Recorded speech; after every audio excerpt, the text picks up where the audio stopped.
in domestic oil production in history because of an approach that recognizes that we cannot over-rely on foreign oil.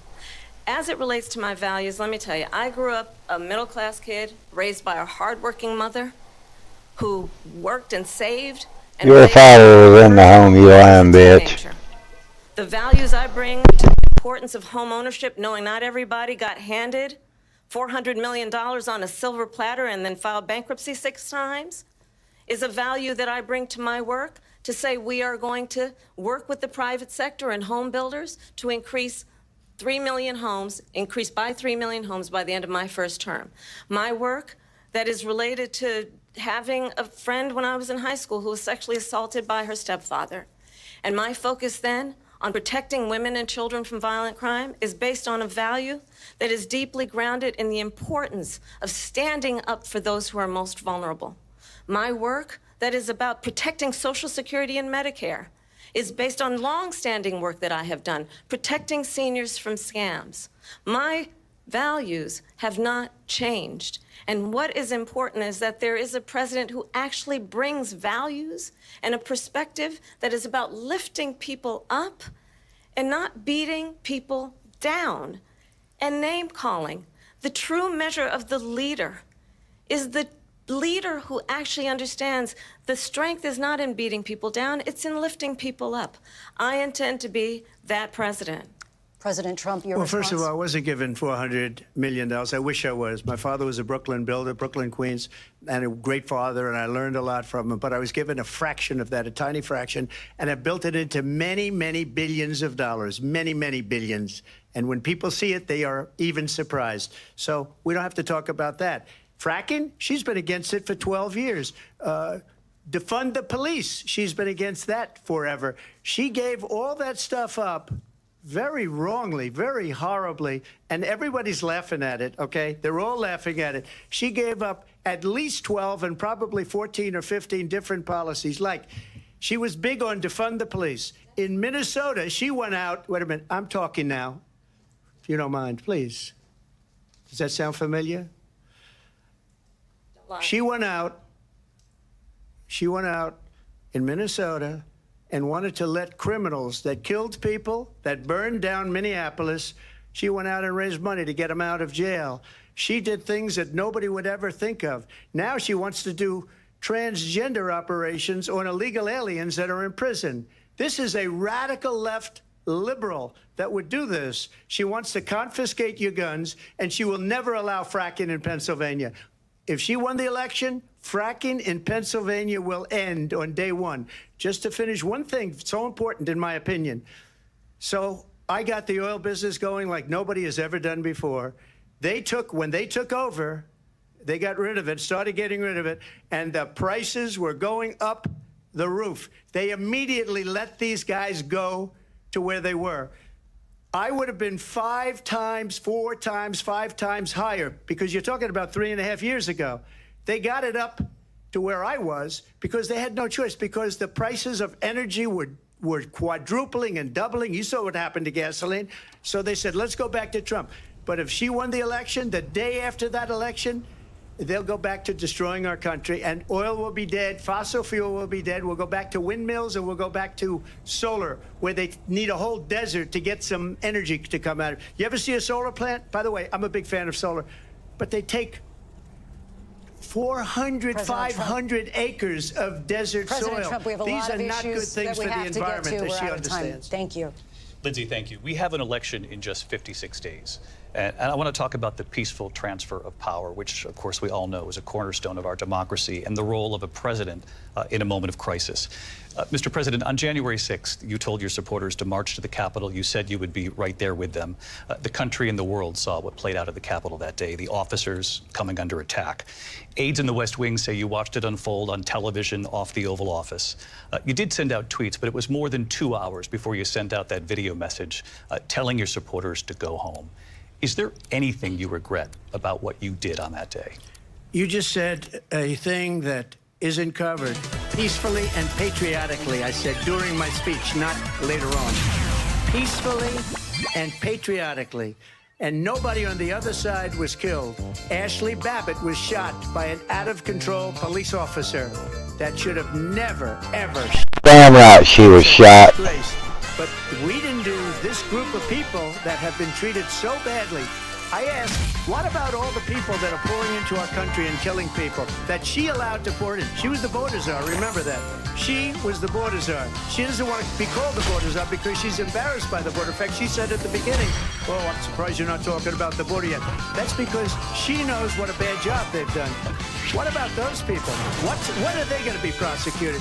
When are these people from countries all over the world, not just South America, they're coming in from all over the world, David, all over the world, and crime rates are down all over the world because of it. But let me just when ask are those, David, when are those people going to be prosecuted? When are the people that burned down Minneapolis going to be prosecuted? Or in Seattle? They went into Seattle. They took over a big percentage of the city of Seattle. When are those people going to be prosecuted? But let me just ask you. You might ask her that question. You were the president. You were watching it unfold on television. It's a very simple question as we move forward toward another election. Is there anything you regret about what you did on that day? Yes or no? I had nothing to do with that other than they asked me to make a speech. I showed up for a speech. I said, I think it's going to be big. I went to Nancy Pelosi and the mayor of Washington, D.C., and the mayor put it back in writing, as you know. I said, you know, this is going to be a very big rally or whatever you want to call it. And again, it wasn't done by me. It was done by others. I said, I'd like to give you 10,000 National Guard or soldiers. They rejected me. Nancy Pelosi rejected me. It was just 2 weeks ago. Her daughter has a tape of her saying she is fully responsible for what happened. They want to get rid of that tape. It would have never happened if Nancy Pelosi and the mayor of Washington did their jobs. I wasn't responsible for security. Nancy Pelosi was responsible. She didn't do her job. The question was about you as president, not about former Speaker Pelosi, but I do want Vice President Harris to respond here. I was at the Capitol on January 6th. I was the vice president-elect. I was also an acting senator. I was there.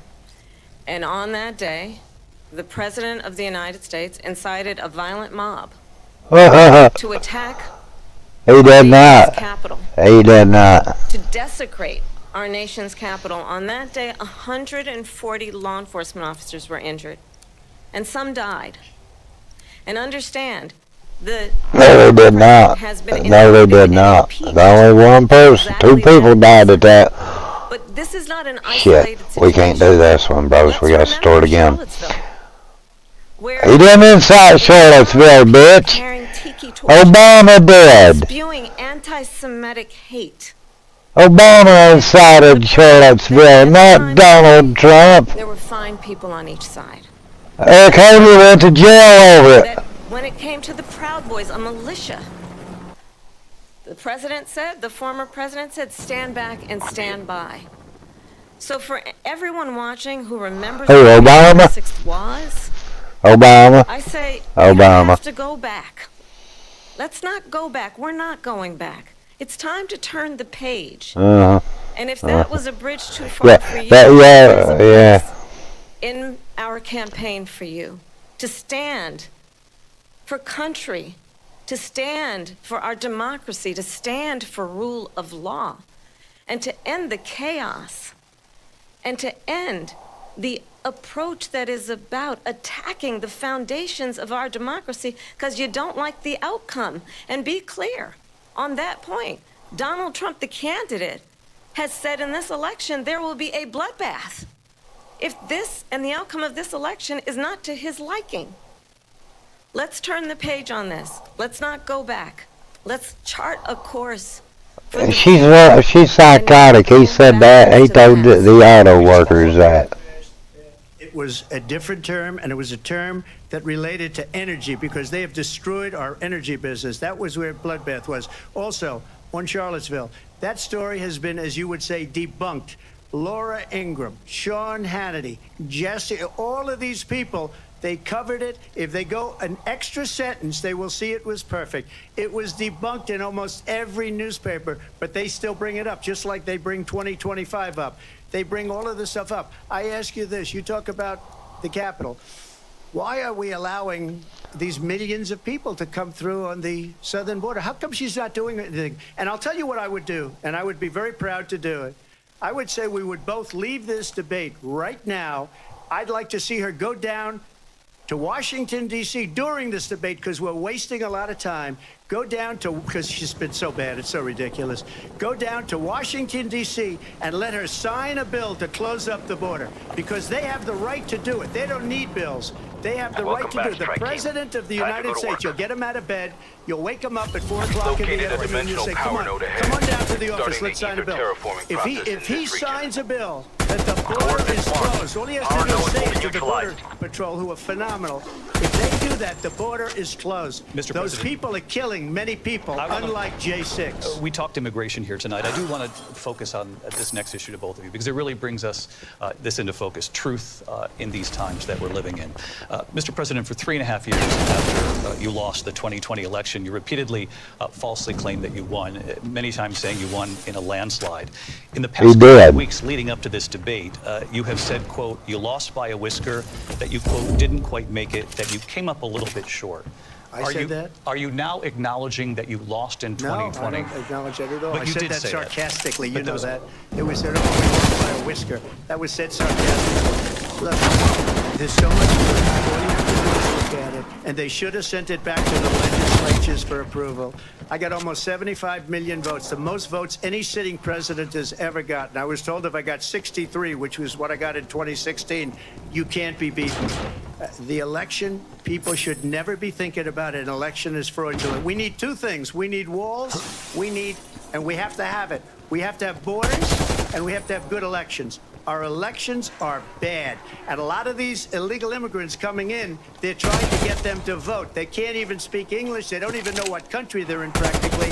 And these people are trying to get them to vote. And that's why they're allowing them to come into our country. I did watch these pieces of video. I didn't detect the sarcasm, lost by a whisker. We didn't quite make it.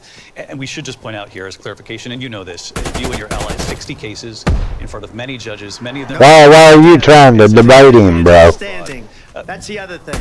They said we didn't have standing, a technicality. Can you imagine a system where a person in an election doesn't have standing? The President of the United States doesn't have standing. That's how we lost. If you look at the facts, and I'd love to have you'll do a special on it. I'll show you Georgia, and I'll show you Wisconsin, and I'll show you Pennsylvania, and I'll show you...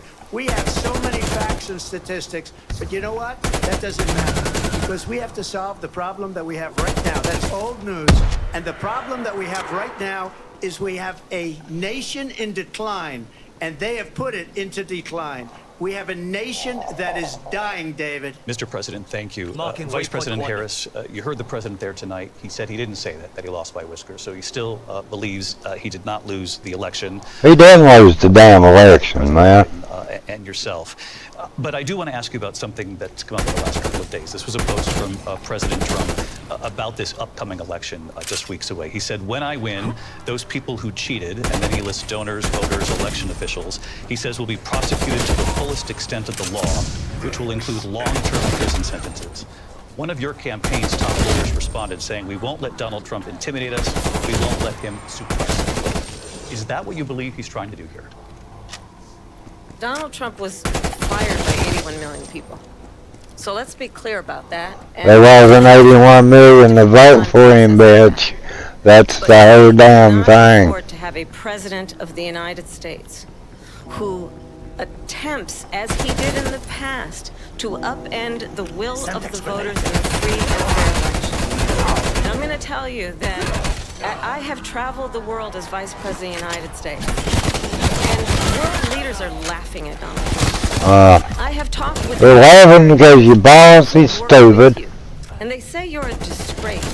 And when you then talk in this way, in a presidential debate, and deny what over and over again are court cases you have lost because you did... He's not lost any. It leads one to believe that perhaps we do not have in the candidate to my right the temperament or the ability to... She's stupid, bros. I mean, she truly is. That's deeply troubling, and the American people deserve better. I'll give you that. Let me just say about world Orban, one of the most respected men. They call him a strong man. He's a tough person, smart. Prime Minister of Hungary. They said, why is the whole world blowing up? 3 years ago it wasn't. Why is it blowing up? He said, because you need Trump back as president. They were afraid of him. China was afraid, and I don't like to use the word afraid, but I'm just quoting him. China was afraid of him. North Korea was afraid of him. Look at what's going on with North Korea, by the way. He said Russia was afraid of him. I ended the Nord Stream 2 pipeline, and Biden put it back on day one, but he ended the XL pipeline. The XL pipeline in our country, he ended that. But he let the Russians build a pipeline going all over Europe and heading into Germany, the biggest pipeline in the world. Look, Viktor Orban said it. He said the most respected, most feared person is Donald Trump. We had no problems when Trump was president, but when this weak, pathetic man that you saw at a debate just a few months ago, that if he weren't in that debate, he'd be running instead of her. She got no votes. He got 14 million votes. What you did, you talk about a threat to democracy. He got 14 million votes, and they threw him out of office. And you know what? I'll give you a little secret. He hates her. He can't stand her. But he got 14 million votes. They threw him out. She got 0 votes. And when she ran, she was the first one to leave because she failed. And now she's running. I don't understand it, but I'm okay with it because your time is I think up. we're going to do very well. We've got a lot more to get. Turning now I think you already did, bro. war and the hostages who are still being held, Americans among them. Vice President Harris, in December, you said, quote, Israel has a right to defend itself, but you added, quote, it matters how, saying international humanitarian law must be respected. Israel must do more to protect innocent civilians. You said that 9 months ago. Now an estimated 40,000 Palestinians are dead. Nearly 100 hostages remain. Just last week, Prime Minister Benjamin Netanyahu said there's not a deal in the making. President Biden has not been able to break through the stalemate. How would you do it? Well, let's understand how we got here. On October 7, Hamas, a terrorist organization. Oh, you run the guy on terrorists now, huh? Many of them young people who were simply attending a concert. Women were horribly raped. And so absolutely, I said then, I say now, Israel has a right to defend itself. We would. And how it does so matters. Because it is also true, far too many innocent Palestinians have been killed. Children, mothers. What we know is that this war must end. It must end immediately, and the way it will end is we need a ceasefire deal and we need the hostages out. And so we will continue to work around the clock on that. Work around the clock, also understanding that we must chart a course for a two-state solution. And in that solution, there must be security for the Israeli people and Israel, and in equal measure for the Palestinians. But the one thing I will assure you always, I will always give Israel the ability to defend itself, in particular as it relates to Iran and any threat that Iran and its proxies pose to Israel. But we must have a two-state solution where we can rebuild Gaza, where the Palestinians have security, self-determination, and the dignity they so rightly deserve. President Trump, how would you negotiate with Netanyahu and also Hamas in order to get the hostages out and prevent the killing of more innocent civilians in Gaza? If I were president, it would have never started. If I were president, Russia would have never, ever, I know Putin very well, he would have never, and there was no threat of it either, by the way, for 4 years, have gone into Ukraine and killed millions of people when you add it up, far worse than people understand what's going on over there. But when she mentions about Israel, all of a sudden, she hates Israel. She wouldn't even meet with Netanyahu when he went to Congress to make a very important speech. She refused to be there because she was at a sorority party of hers. She wanted to go to the sorority party. She hates Israel. If she's president, I believe that Israel will not exist within 2 years from now. And I've been pretty good at predictions, and I hope I'm wrong about that one. She hates Israel. At the same time, in her own way, she hates the Arab population because the whole place is going to get blown up. Arabs, Jewish people, Israel will be gone. It would have never happened. Iran was was broke under Donald Trump. Now Iran has $300 billion because they took off all the sanctions that I had. Iran had no money for Hamas or Hezbollah or any of the 28 different spheres of terror. And they are spheres of terror, horrible terror. They had no money. It was a big story, and you know it. You covered it very well, actually. They had no money for terror. They were broke. Now they're a rich nation, and now what they're doing is they're spreading that money around. Look at what's happening with the Houthis and Yemen. Look at what's going on in the Middle East. This would have never happened. I will get that settled and fast, and I'll get the war with Ukraine and Russia ended. If I'm president-elect, I'll get it done before even becoming president. Vice President Harris, he says he hates Israel. That's absolutely not true. I have my entire career and life supported Israel and the Israeli people. Bullshit, girl. You're just lying again. Divide and distract from the reality, which is it is very well known that Donald Trump is weak and wrong on national security and Bullshit. It is There's, all these countries scared to fuck with them. dictator on day one, according to himself. It is well known. Bet you ain't all hard. It's gonna take us nuclear war and all kinds of shit. Do whatever the hell he wants and go into Ukraine. It is well known that he said when Russia went into Ukraine, it was brilliant. It is well known he exchanged love letters with Kim Jong-un. And it is absolutely well known that these dictators and autocrats are rooting for you to be president again because they're so clear. They can manipulate you with flattery and favors. And that is why so many military leaders who you have worked with have told me you are a disgrace. That is why we understand that we I don't believe that shit, girl. who is not consistently From to believe that, they would have to think he won't be president again. I don't think they believe that. And respecting in highest regard our military. Vice President Harris, thank you. And she's the one that caused it. That's weak on national security by allowing every nation last month for the year, 168 different countries sending people into our country. Their crime rates are way down. Putin endorsed her last year. Said, I hope she wins. And I think he meant it. Because what he's gotten away with is absolutely incredible. It wouldn't have happened with me. The leaders of other countries think that they're weak and incompetent, and they are. They're grossly incompetent. And I just ask one question. Why does Biden go in and kill the Keystone Pipeline and approve the single biggest deal that Russia's ever made, Nord Stream 2, the biggest pipeline anywhere in the world going to Germany and all over Europe? Because they're weak and they're ineffective. And Biden, by the way, gets paid a lot of money. Thank you. We have a lot of issues to get to. We'll be right back with much more of this historic ABC News presidential debate from the National Constitution Center right here in Philadelphia. Back in a moment.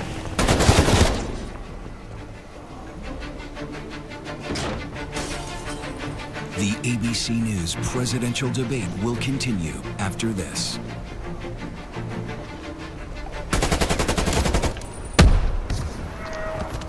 Why has America accepted the wait for payday?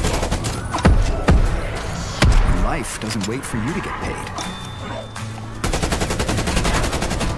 Introducing MyPay from Chime, a revolutionary new way of getting your pay when you want. Get up to $500 of your pay before payday. No interest, no credit check, no mandatory fees. When any day is payday, it's a good day. Get paid when you say with MyPay. Get started at Chime.com. Nobody knew I existed. But look at all these people. Who do you think they see me? You're joke. I'd do anything for you. People believe Arthur Fleck to be some kind of martyr. Well, he's not. You don't think this is me?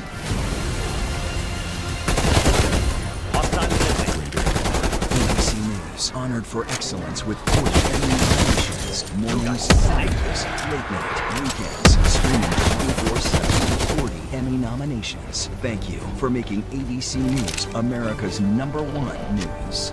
The season finale is upon us! dog food in thy fridge? It's not dog food. It's fresh pet. Real meat, real veggies. For thy beast? There's always a betrayal in the finale. What does it take to be the most watched newscast in America?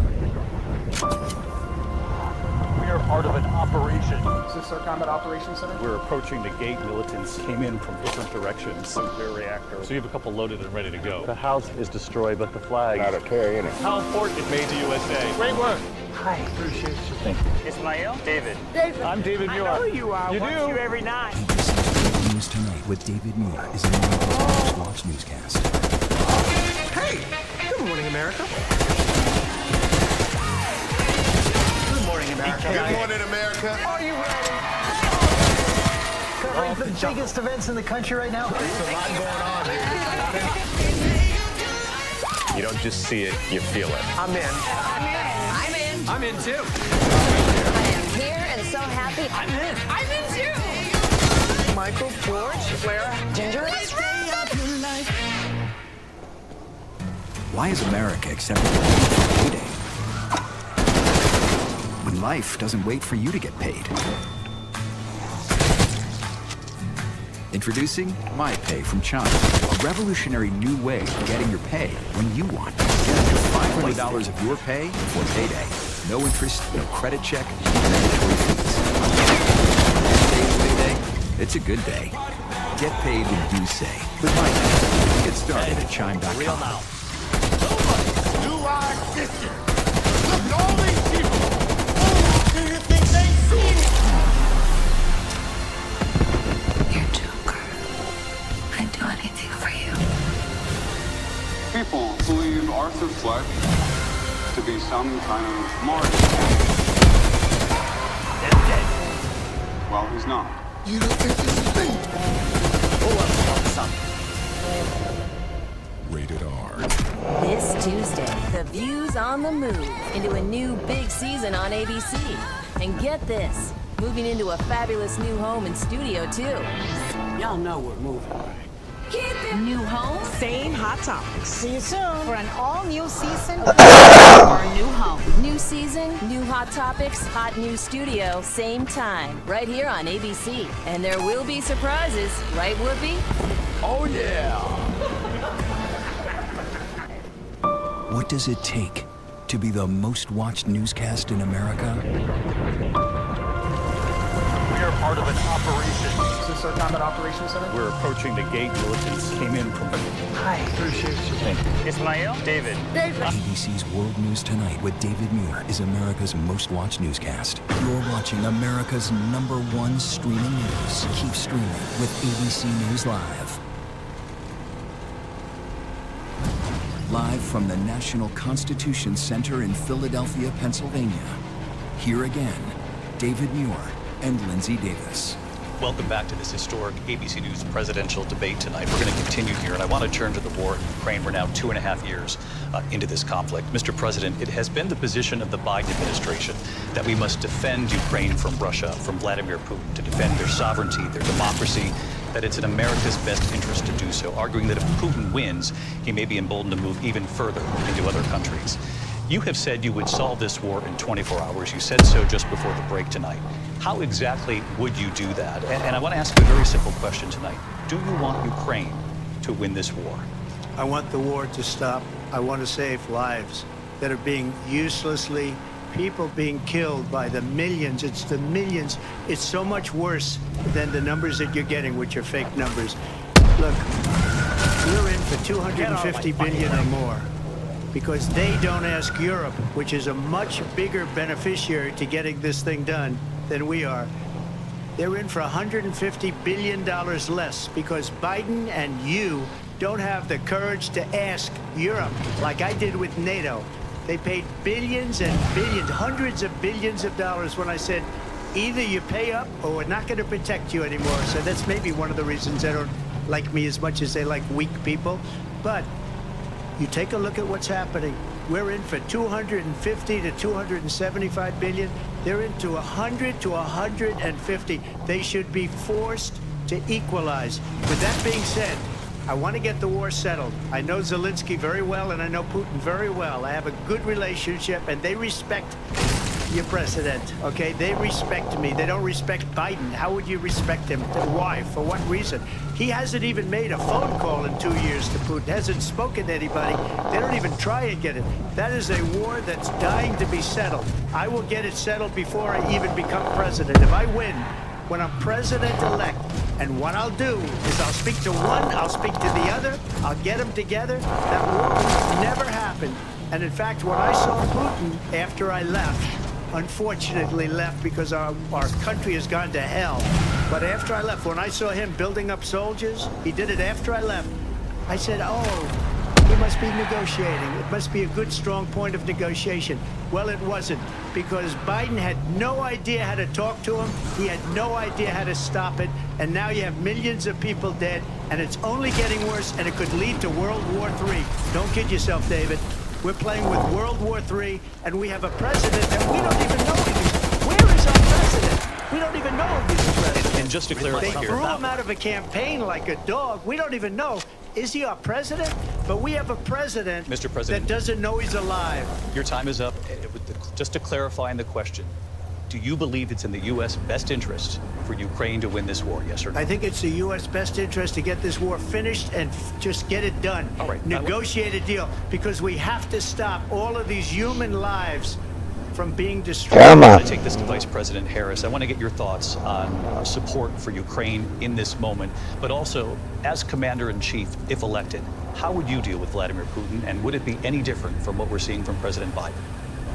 Well, first of all, it's important to remind the former president you're not running against Joe Biden, you're running against me.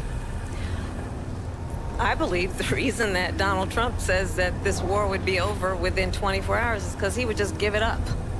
And that's not who we are as Americans. Let's understand what happened here. I actually met with Zelensky a few days before Russia invaded, tried through force to change territorial boundaries, to defy one of the most important international rules and norms, which is the importance of sovereignty and territorial integrity. And I met with President Zelensky. I shared with him American intelligence about how he could defend himself. Days later, I went to NATO's eastern flank, to Poland and Romania. And through the work that I and others did, we brought 50 countries together to support Ukraine in its righteous defense.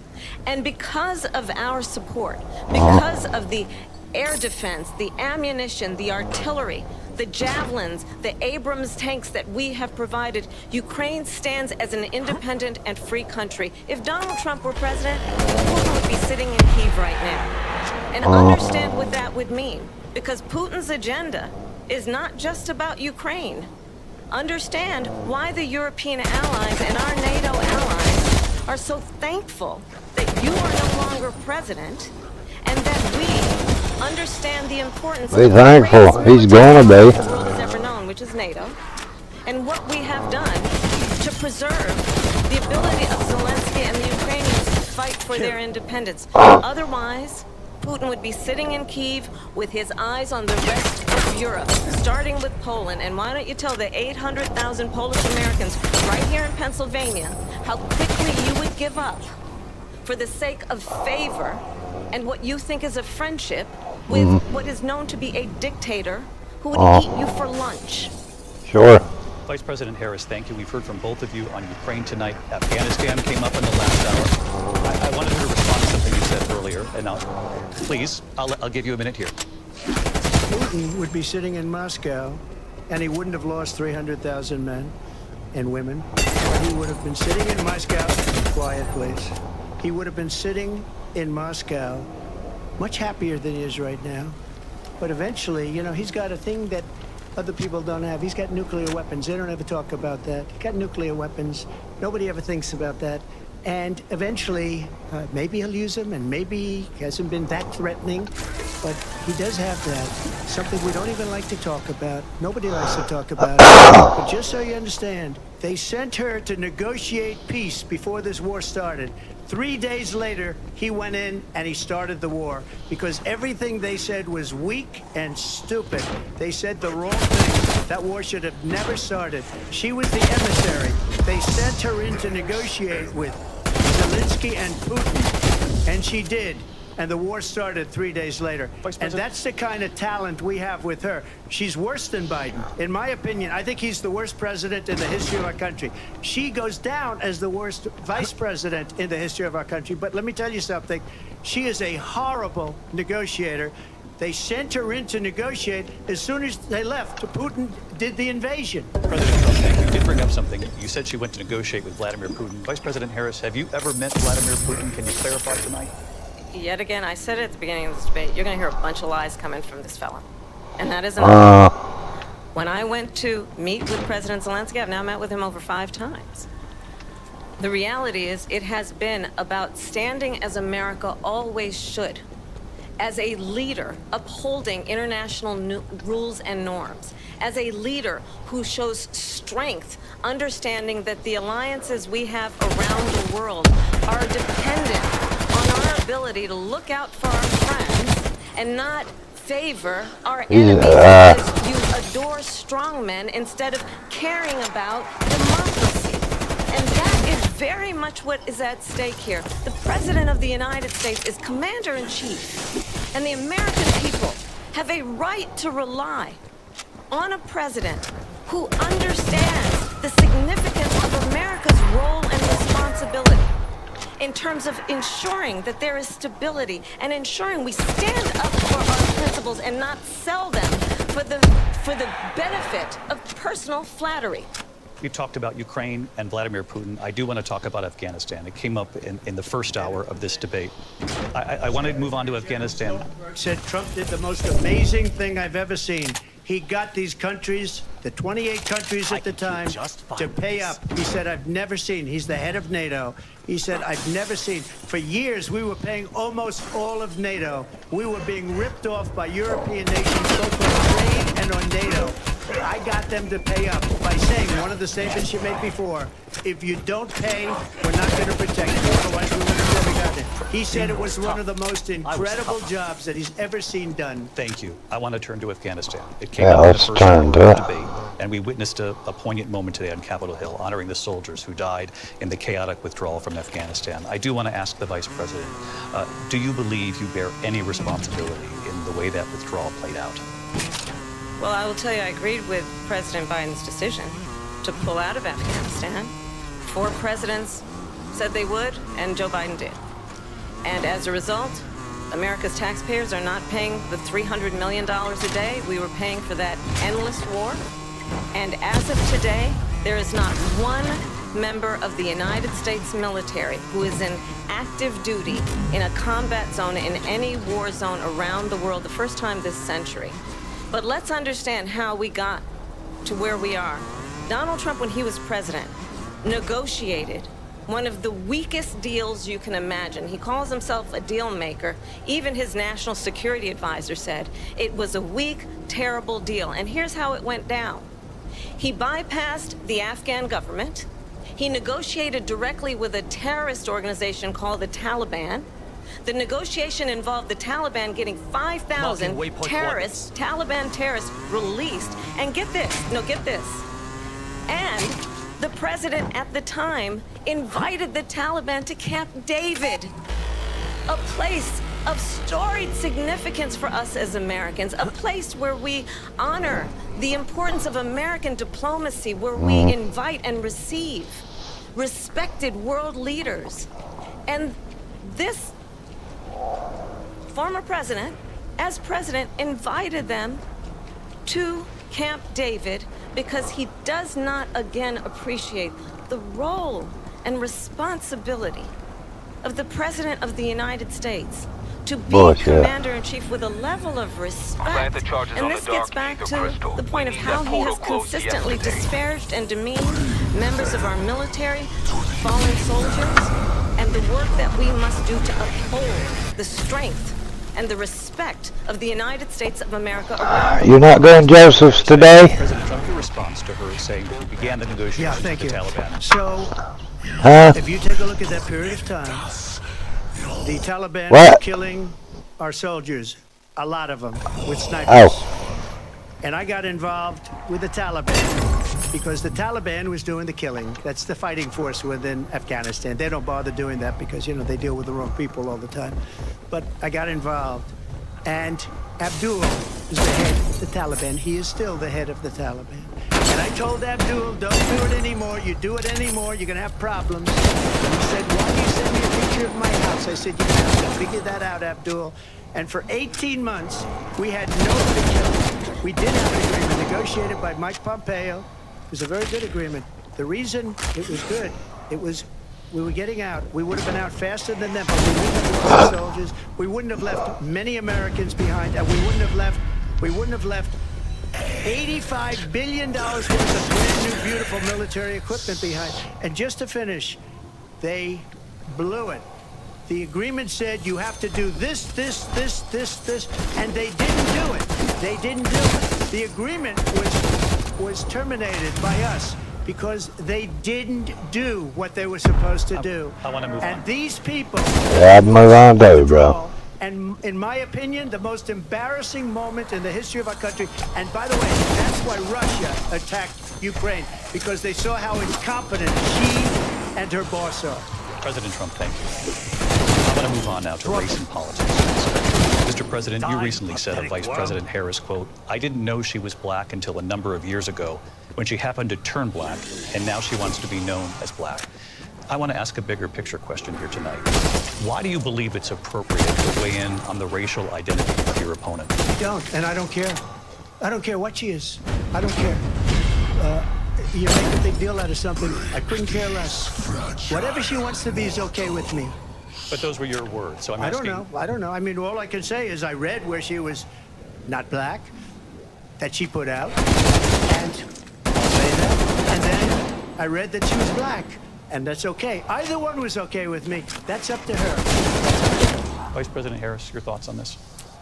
I think it's, I mean, honestly, I think it's a tragedy that we have someone who wants to be president who has consistently, over the course of his career, attempted to use race to divide the American people. I do believe that the vast majority of us know that we have so much more in common than what separates us, and we don't want this kind of approach that is just constantly trying to divide us, and especially by race. And let's remember how Donald Trump started. He was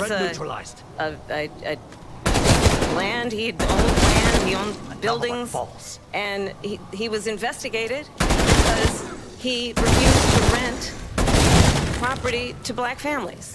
Let's remember, this is the same individual who took out a full-page ad in the New York Times calling for the execution of 5 young black and Latino boys who were innocent, the Central Park 5.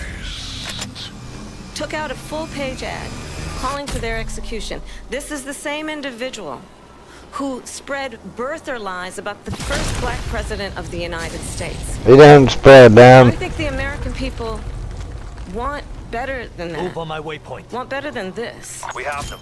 Signal Want locked. someone who understands as I do, I travel our country. Affirmative. Infestation We spread see has been in each contained. other a friend. We see in each other a neighbor. We don't want a leader who is constantly trying to have Americans point their fingers at each other. I meet with people all the time. Oh, who tell bullshit. me, can we please just have discourse about how we're going to invest in the aspirations and the ambitions and the dreams of the American people? Knowing that regardless of people's color or the language their grandmother speaks, we all have the same dreams and aspirations and want a president who invests in those, not in hate and division. President Trump, this is now your 3rd time. This is the most divisive presidency in the history of our country. There's never been anything like it. They're destroying our country. And they come up with things like what you just said.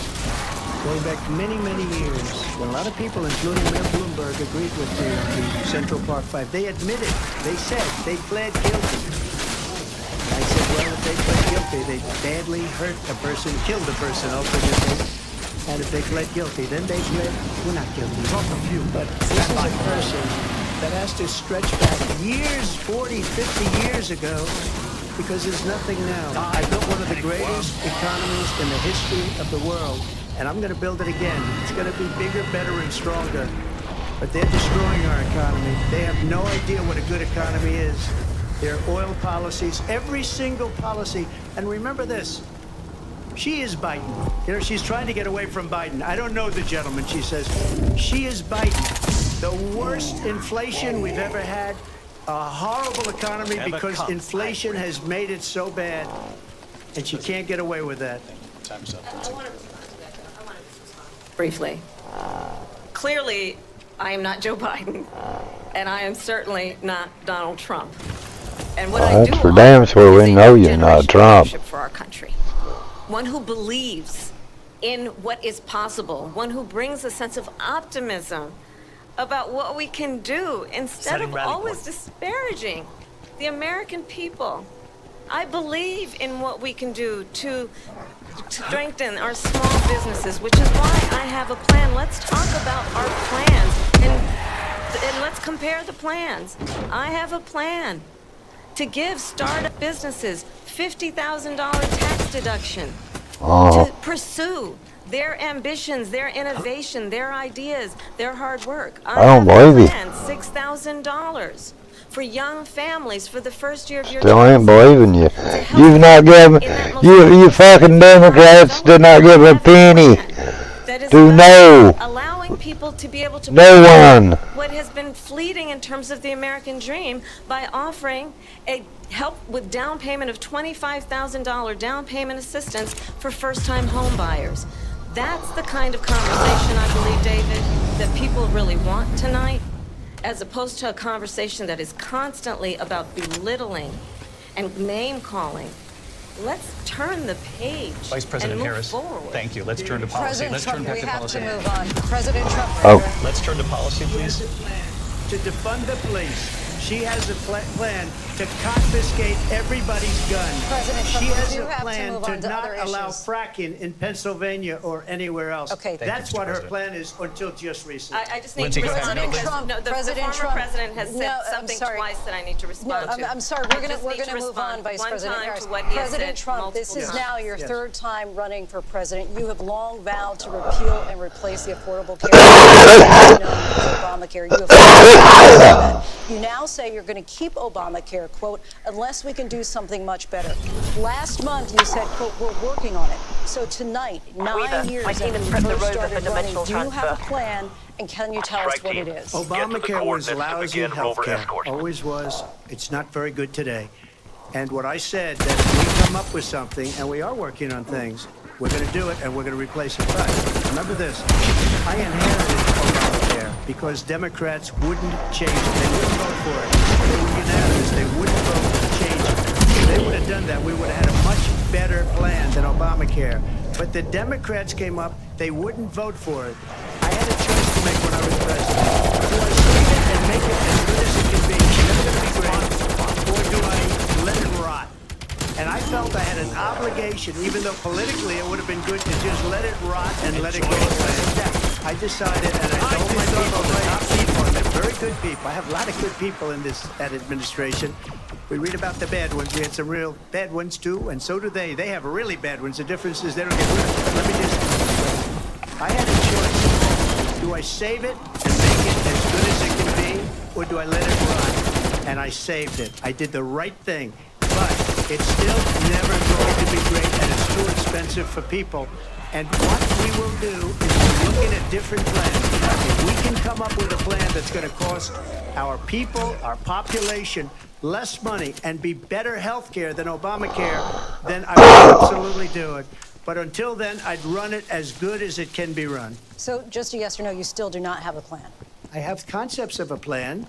I'm not president right now. But if we come up with something, I would only change it if we come up with something that's better and less expensive. And there are concepts and options we have to do that. And you'll be hearing about it in the not-too-distant future. Vice President Harris, in 2017, you supported Bernie Sanders' proposal to do away with private insurance and create a government-run healthcare system. 2 years later, you proposed a plan that included a private insurance option. What is your plan today? Well, first of all, I absolutely support, and over the last 4 years of my president private health care options, but what we need to do is maintain and grow the Affordable Care Act. But I'll get to that, Lindsay. I just need to respond to a previous point that the former president has made. I've made very clear my position on fracking, and then this business about taking everyone's guns away. Tim Walz and I are both gun owners. We're not taking anybody's guns away. So Bullshit, girl. You done said you'd take every fucking gun you As it got. relates to the Affordable Care Act, understand, just look at the history to know where people stand. When Donald Trump was president, 60 times he tried to get rid of the Affordable Care Act. 60 times. I was a senator at the time when I will never forget the early morning hours when it was up for a vote in the United States Senate. And the late, great John McCain, who you have disparaged as being, you don't like him, you said, at the time because he got caught. He was an American hero. The late, great John McCain, I will never forget that night, walked onto the Senate floor and said, no, you don't. No, you don't. No, you don't get rid of the Affordable Care Act. You have no plan. And what the Affordable Care Act has done is eliminate the ability of insurance companies to deny people with pre-existing conditions. I don't have to tell the people watching tonight, you remember what that was like?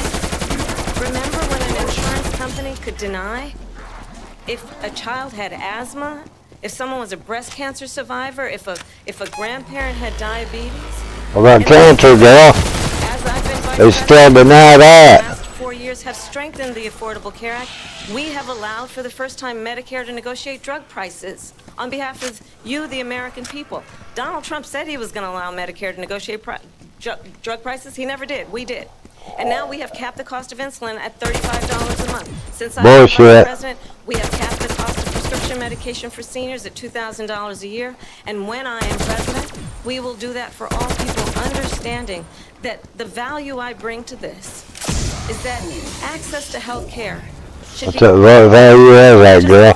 Things are raised. They've not got cheaper. The plan has to be to strengthen They the haven't. Affordable Care Act, not get rid of it. In terms of where Donald Trump stands on that. I want to move to an issue that's important for a lot She made a mistake. At number one, John McCain fought Obamacare for 10 years. But it wasn't only him. It were all of the Democrats that kept it going. And you know what? We can do much better than Obamacare. Much less money. But she won't improve private insurance for people, private medical insurance. That's another thing she doesn't want to get. President People Trump. are paying privately for insurance Destination that have Bob. worked hard and made money, and they want to have private. She wants everybody to be on government insurance where you wait 6 months for an operation that you need immediately. President Trump, thank you. We have another issue that we'd like to get to that's important for a number of Americans, in particular younger voters, and that's climate change. President Trump, with regard to the environment, you say that we have to have clean air and clean water. Vice President Harris, you call climate change an existential threat. The question to you both tonight is, what would you do to fight climate change? And Vice President Harris, we'll start with you. 1 minute for you each. Well, the former president had said that climate change is a hoax. And what we know is that it is very real. You ask anyone who lives in a state who has experienced these extreme weather occurrences, who now is either being denied home insurance or is being jacked up. You ask anybody who has been the victim of what that means in terms of losing their home, having nowhere to go. We know that we can actually deal with this issue. The young people of America care deeply about this issue. And I am proud that as vice president over the last 4 years, we have invested $1 trillion in a clean energy economy, while we have also increased domestic gas production to historic levels. We have created over 800,000 new manufacturing jobs. While I have been vice president, we have invested in clean energy to the point that we are opening up factories around the world. Donald Trump said he was going to create manufacturing jobs. He lost manufacturing jobs.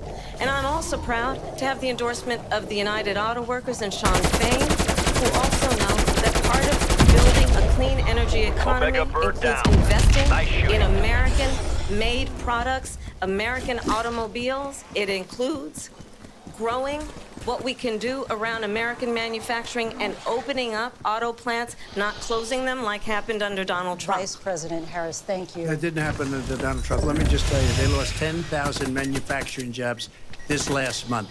It's going, they're all leaving. They're building big auto plants in Mexico, in many cases owned by China. They're building these massive plants, and they think they're going to sell their cars into the United States because of these people. What they have given to China is unbelievable. But we're not going to let that. We'll put tariffs on those cars so they can't come into our country because they will kill the United Auto Workers and any auto worker, whether it's in Detroit or South Carolina or any other place. What they've done to business and manufacturing in this country is horrible. We have nothing because they refuse. You know, Biden doesn't go after people because supposedly China paid him millions of dollars. He's afraid to do it. Between him and his son, they get all this money from Ukraine. They get all this money from all of these different countries. And then you wonder, why is he so loyal to this one, that one, Ukraine, China? Why is he? Why did he get $3.5 million from the mayor of Moscow's wife? Why did she pay him $3.5 million? This is a crooked administration, and they're selling our country down the tubes. President Trump, thank you. Thank you. We'll be right back with closing statements from both of our candidates. An historic night, this ABC News presidential debate from Philadelphia. Oh, I think he's won it. I think he's been on point. He's had to calm her down twice. She's broke out into rants on him. She really hasn't said what her damn agenda is. But her policies has not changed. No. So I believe wholeheartedly that he's won this debate. Well, I do. He's stayed calm. He's stayed cool. He's had to tell her to hush. He's talking. Well, he's not. And then asked her, does that sound familiar? Rated R. Why has America accepted the wait for payday? I wholeheartedly believe with all my heart that Trump he's been on point. He's stuck these guns. He's told the truth. She's lied several times on him. She's went back that 2030 project that he is animately said he has nothing whatsoever to do with. I'm done with this debate. It's over with. She's just she's been weak on this, very weak. He's stayed on point. He truly has. I think if you got to declare a winner, it was him. He let her speak for herself of especially elites. I don't know where those are. I mean, it's apparent what she stands for.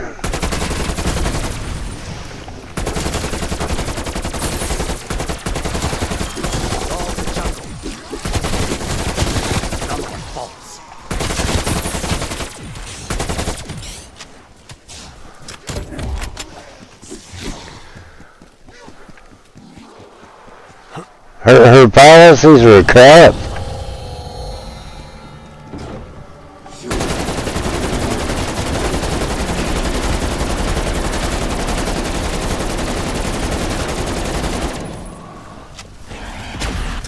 Flamethrower going in.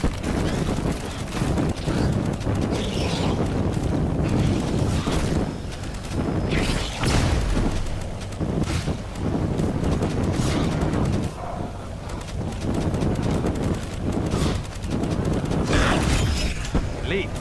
Up to me.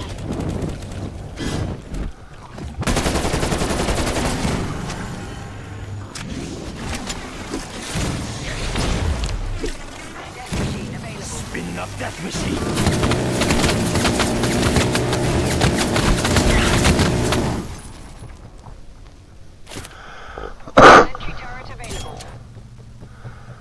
Okay. That seemed legendary. Even down.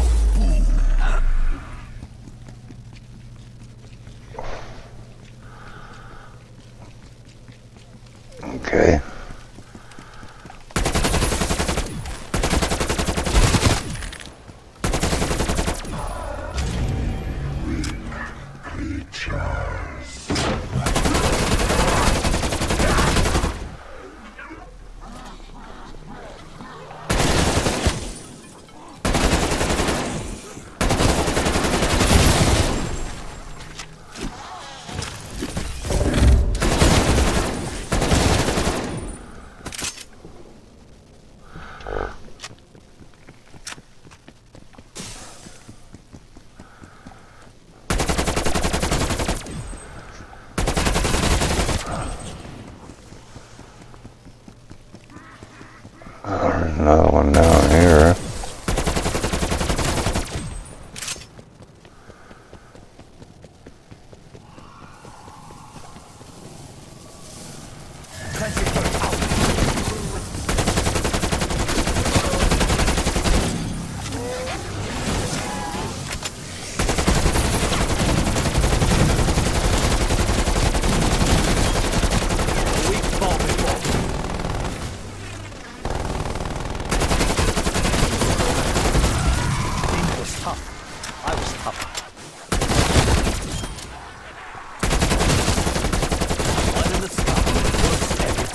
Target down.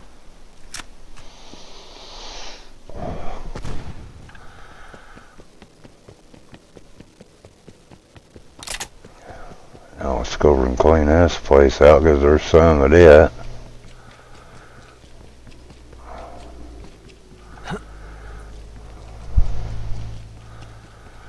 There's like a couple right here.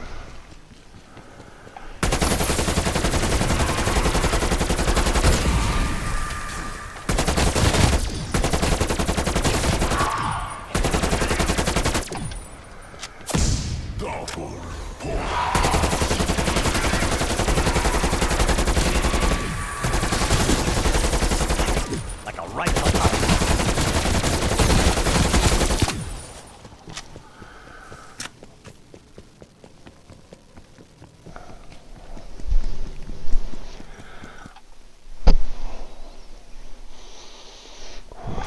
Hopefully we get this. If not, we're going to have to rely on getting it in the one I really don't like so much.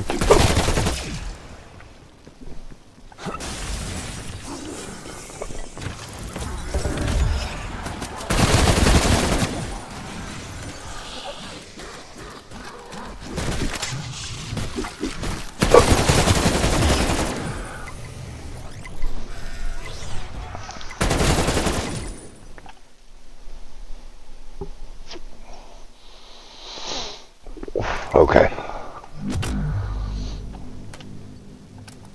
Okay. There we go.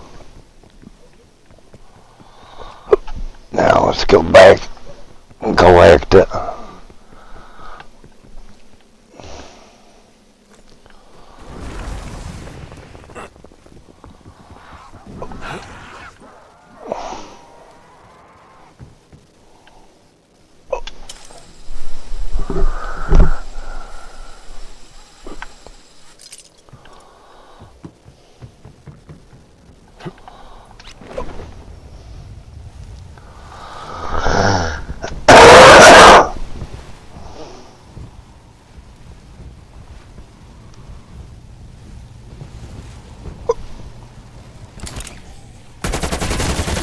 Weak, corrupted, gone.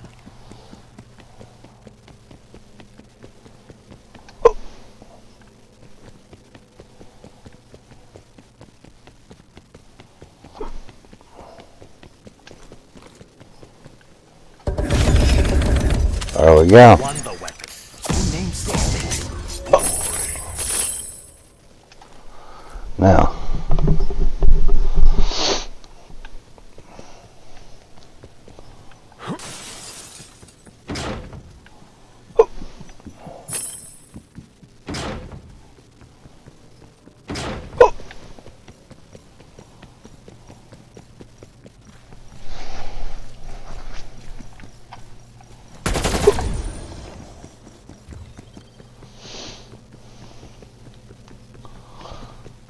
And we'll get the final upgrade for it as well. Well, the one we like getting, I mean, anyway.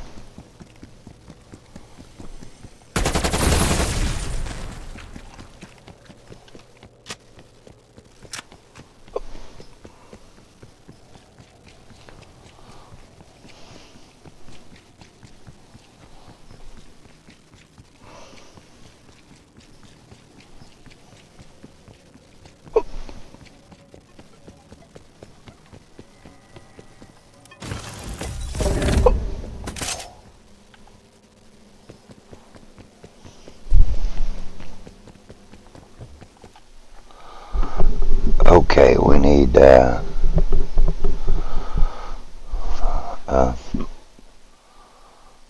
of the Tomahawk C4 killer.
Okay.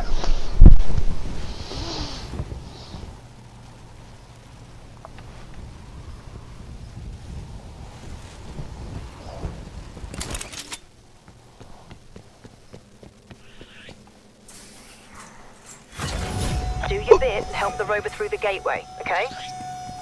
Keep that rover company, strike team.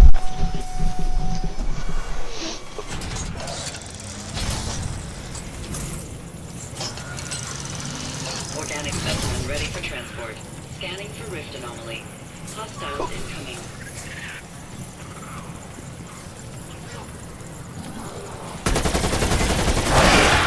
Located.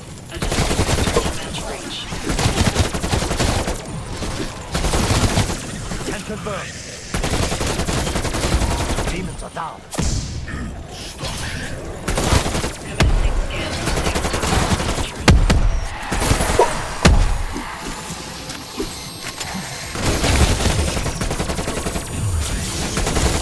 Back to hell with you. Anomaly non-viable. Continuing standard scanning procedures.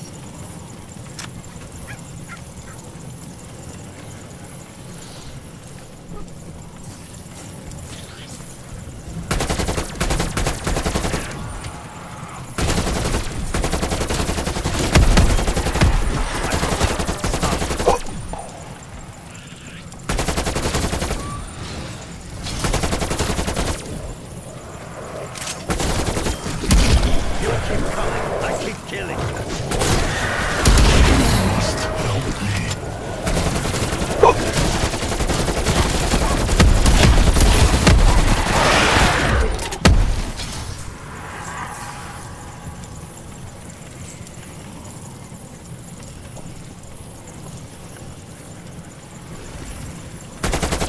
Anomaly identified. Closer scan required.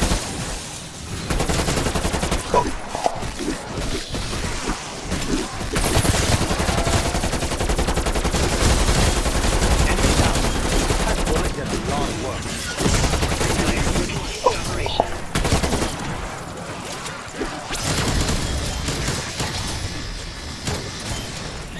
More eliminations. Welcome.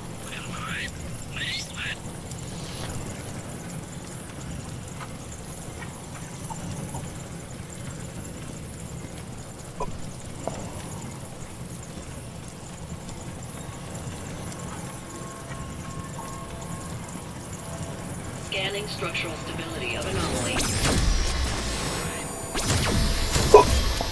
Death science does it again.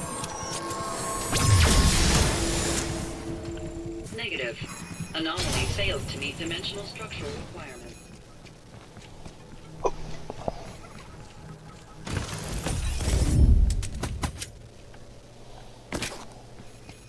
Scanning paused.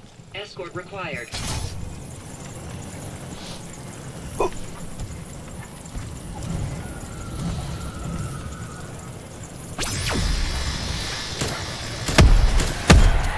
I'm taking this weapon back home to Laos. Yep. Now we need the ray gun.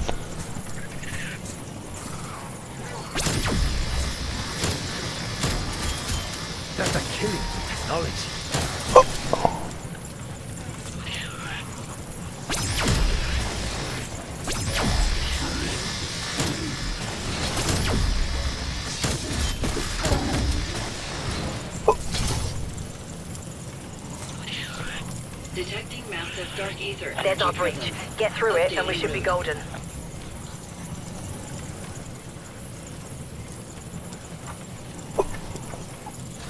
One last push. We can finish this.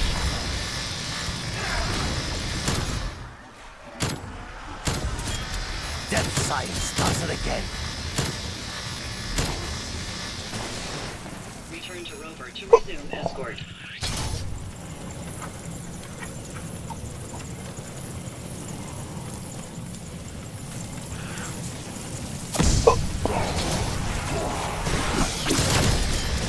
I'm taking this weapon back home to Laos. Proceeding with custom transfer. I'd hope so, bruh.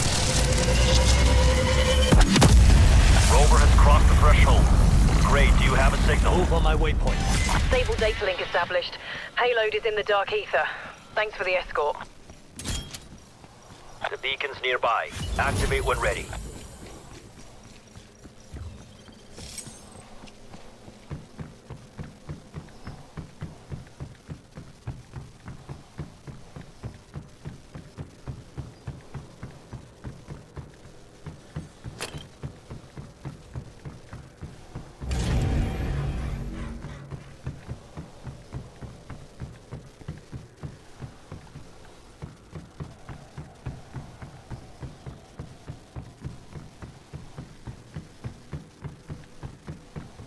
Oh.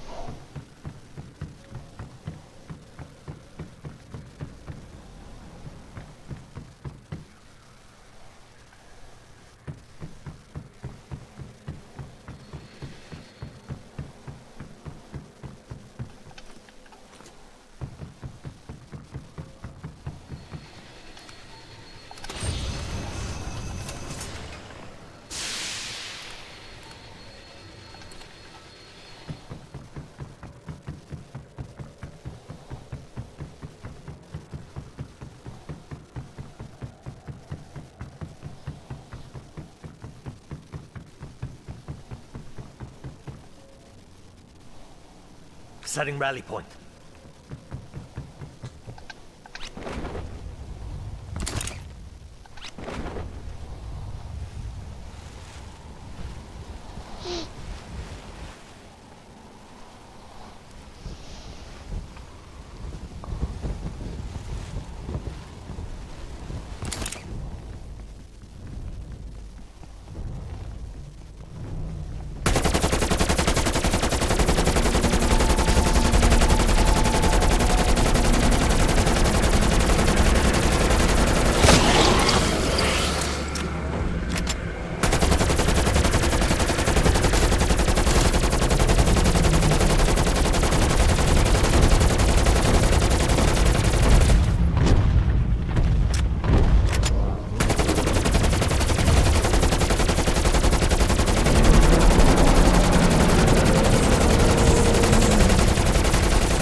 Okay.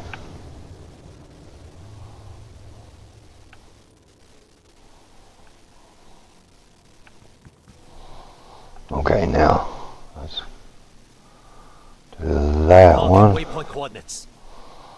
How we gonna get there? Maybe we can find a ride. We can right here.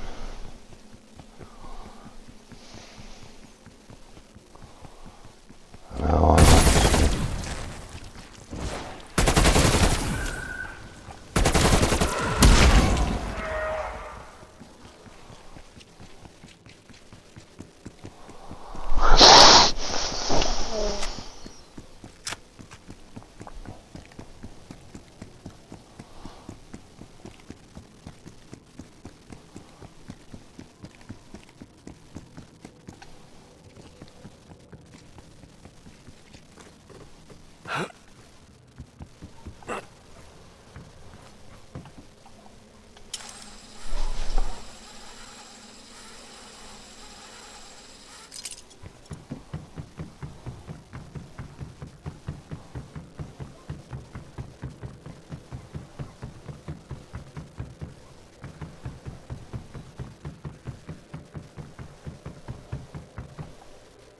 Destination marked.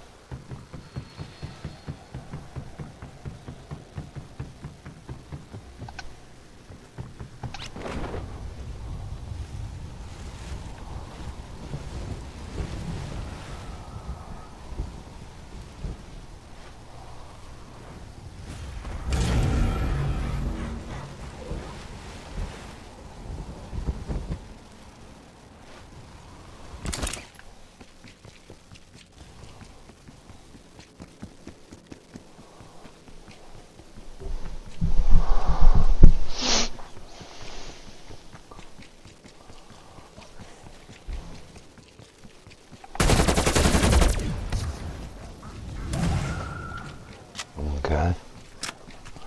Well, we're going places. I mean, hell.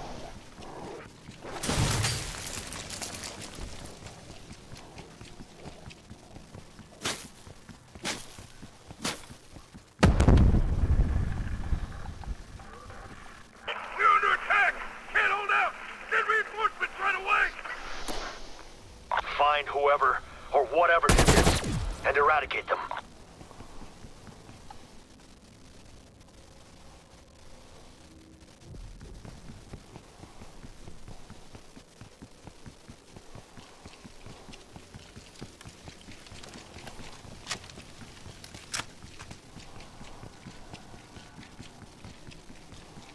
We need perception.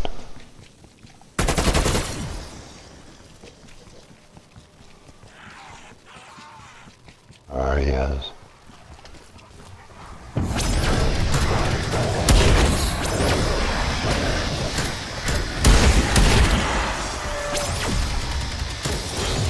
I'll take speed over sight any day. Good hunting. Port threat terminated. Oh, we got perception, yay.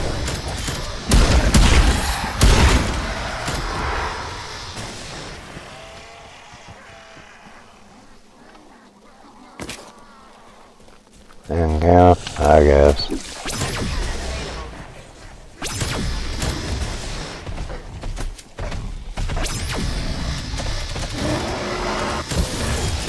Lee, not to me.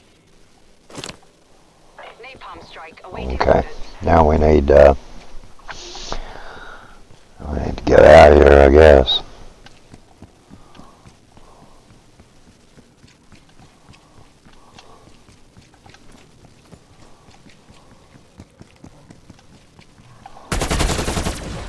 Third gun, Bert.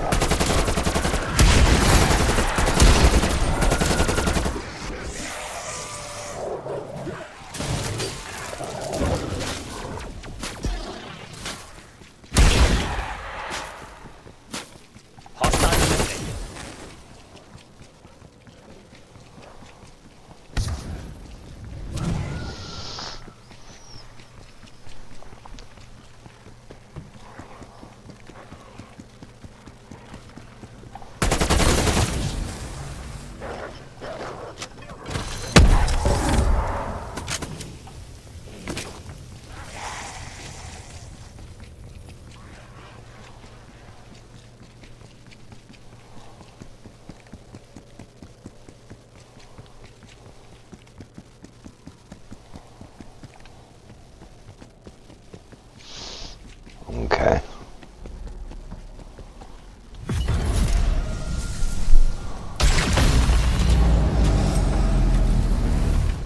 Let's go ahead and let's get our third gun, Burke.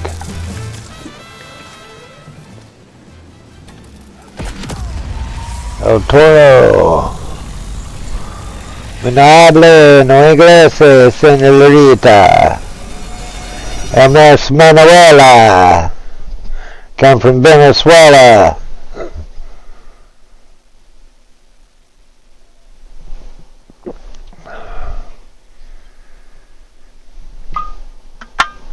Mi no hable, no inglés, señorita. Got them bigger titties.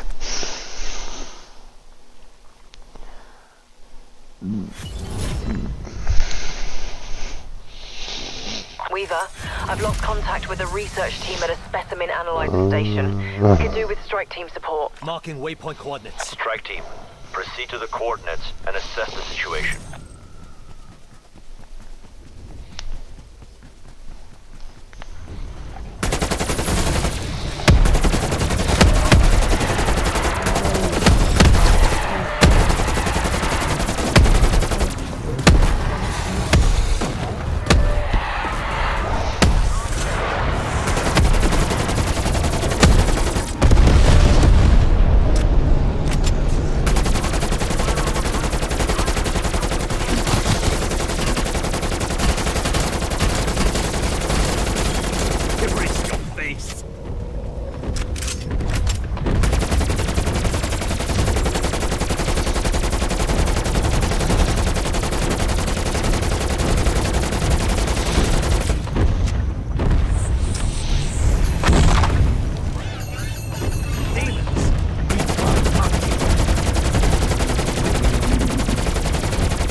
Either way, Monkey wins.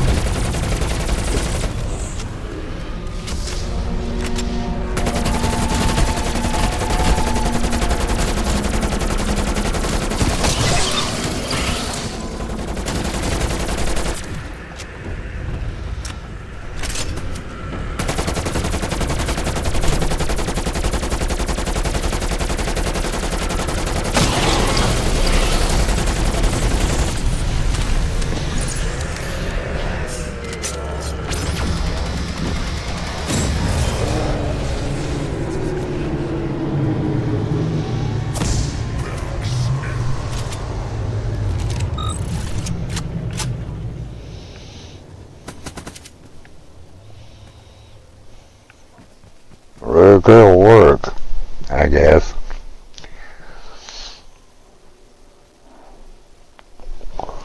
We're not gonna put no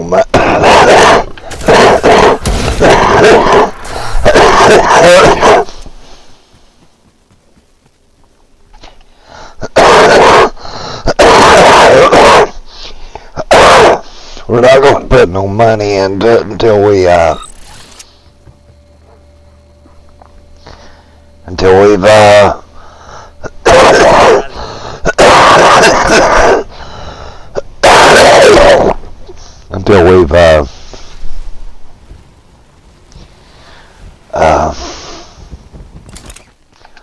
oh shit.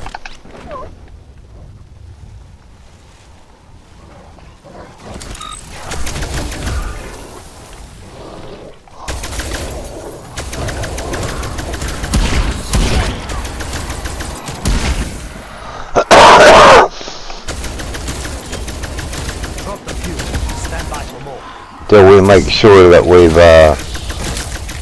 got another one, a ray gun that is. If it doesn't look like we're gonna get one, we will.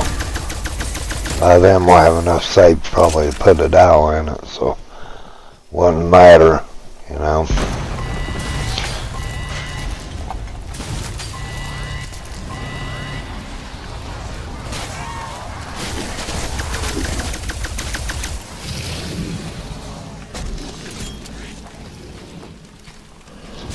At this point, they drop from about anything, you know.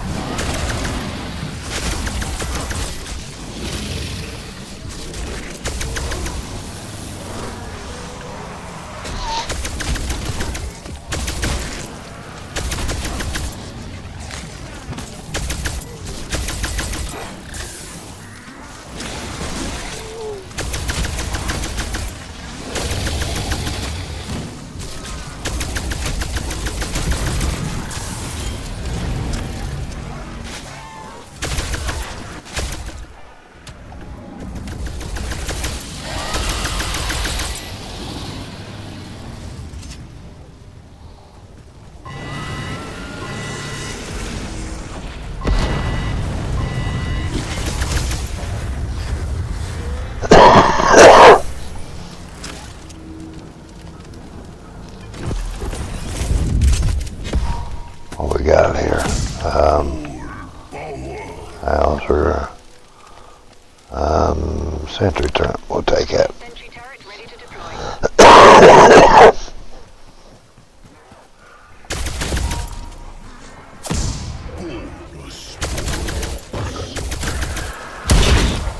I mean, this is not terrible. Not the best either, but it's not terrible. It's really your personal preference. I just like a ray gun a little better because it's easier to fight them off with PH fiber.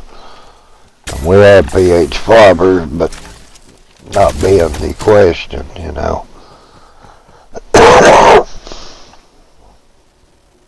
Okay.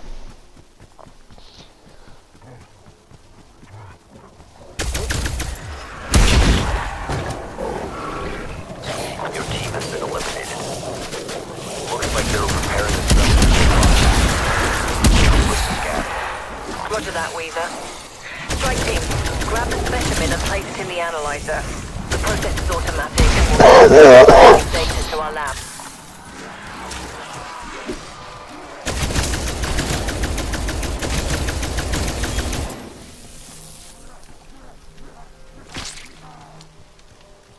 The hell is it? Oh, it's over here.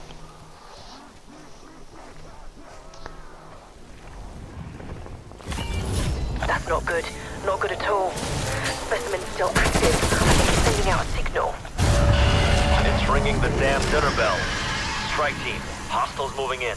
Protect the station until data upload is complete.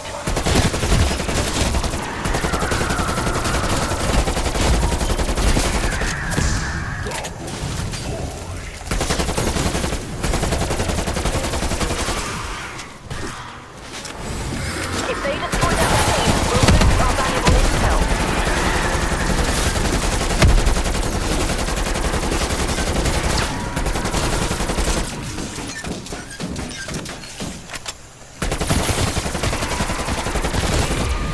Enhanced beam and eradication. Does it know it's in danger? Is it calling for help? Sorry, what I mean, there's more coming.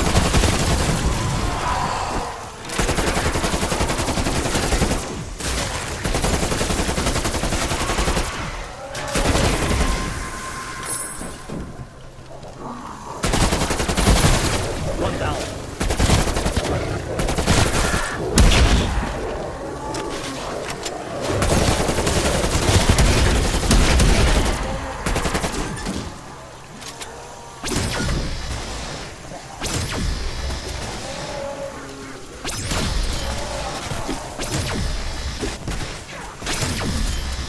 Specimen analysis nearing completion. Need you to hold out just a bit longer.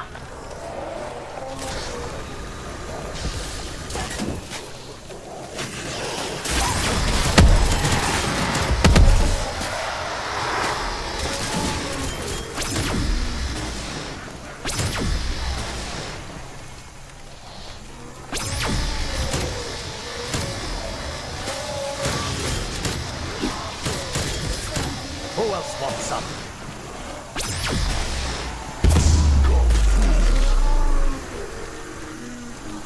Damn, that thing about halfway deleted.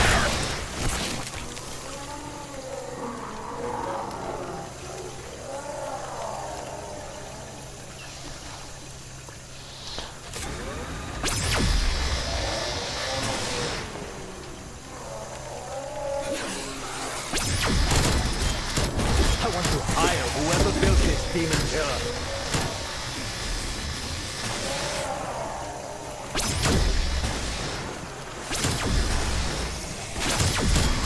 I'm taking this weapon back home to Laos.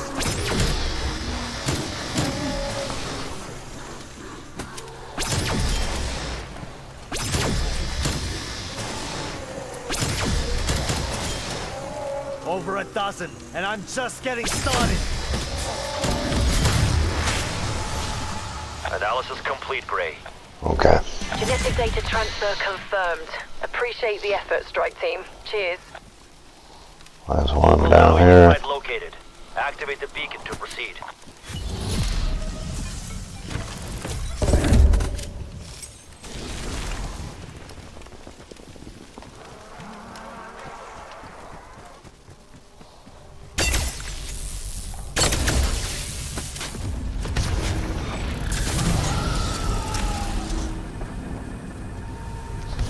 probably shouldn't take the thing here. Weapon, yes, thing, probably not.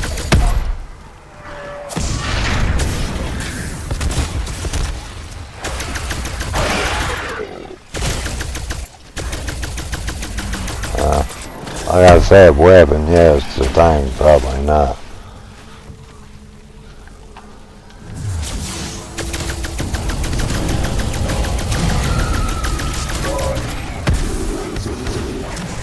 Yeah, another one.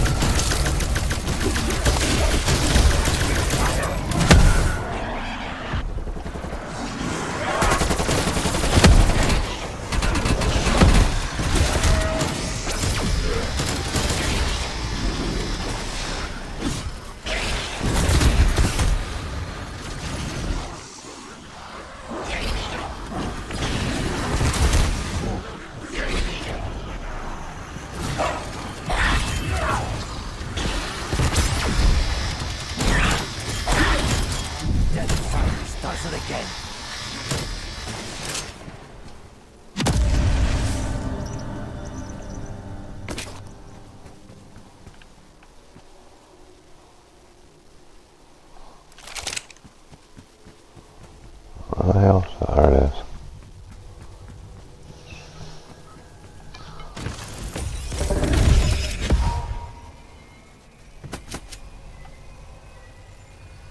I went on elemental Bob. Most definitely don't want that shit. Let's leave. There should be a vehicle down here we can take.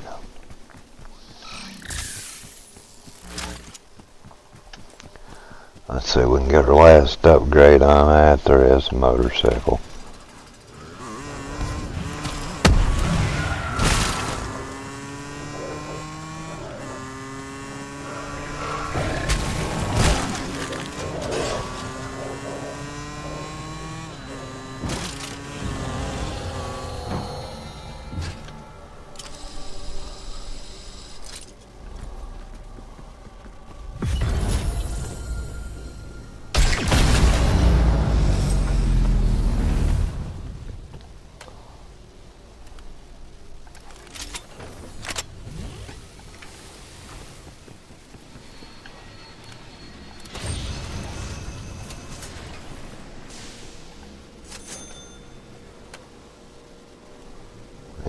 $5 grand.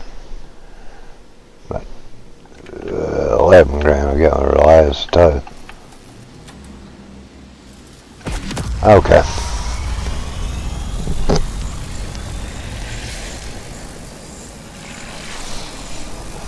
Yeah, about 11 grand to get our last two in, so that'd be good.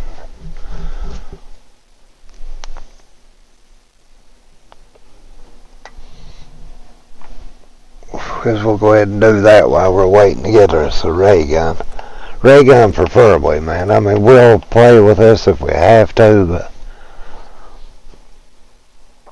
I'll prefer to drive a ray gun. Field ops. I have lost contact with one of my Ethereum harvesters. Requesting strike team investigate. Where are we? Investigate, Doctor. Strike team sending you the Let's coordinates. go ahead and do that one. That's easier. And that should be the last upgrade for that gun.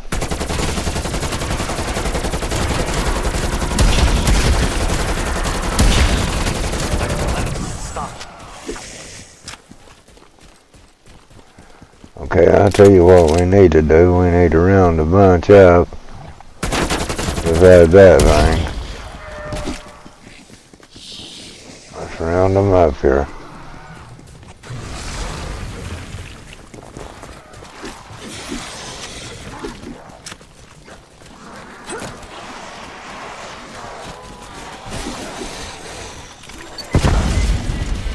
Do not tread on me. I mean, we got,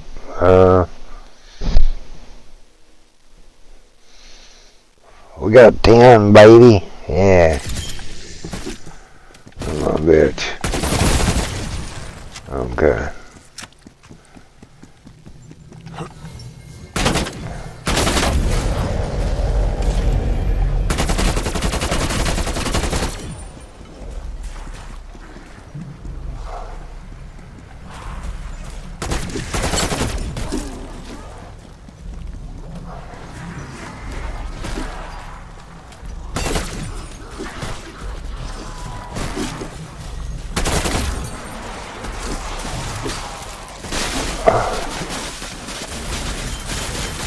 I meant to do that.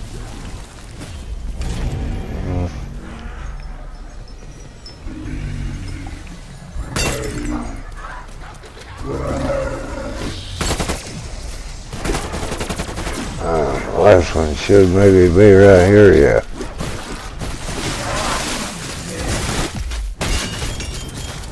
Fudge.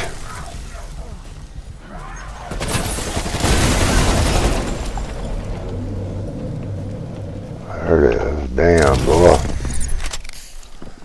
Well, wasn't that big a loss, was it? Let's go get her fucking third gun perk back. Should be right up the street here.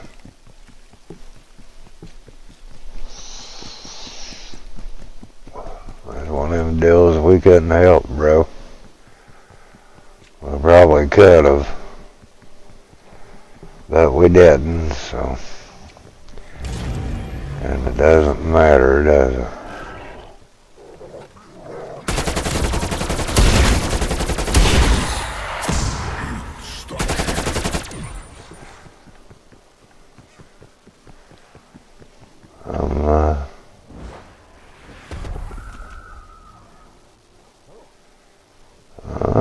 Where the hell is it? Oh, it's right here. Marking waypoint coordinates. It's over here.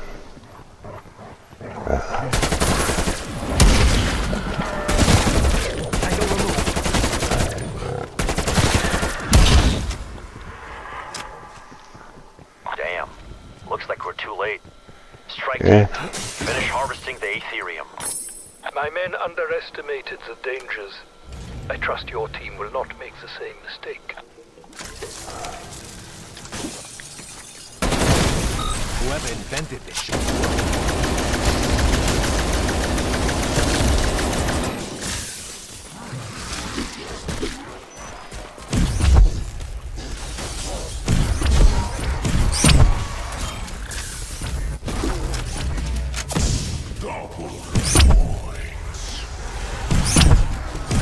I mean, it has its advantages, but not in the bigger scheme of things that don't, you know.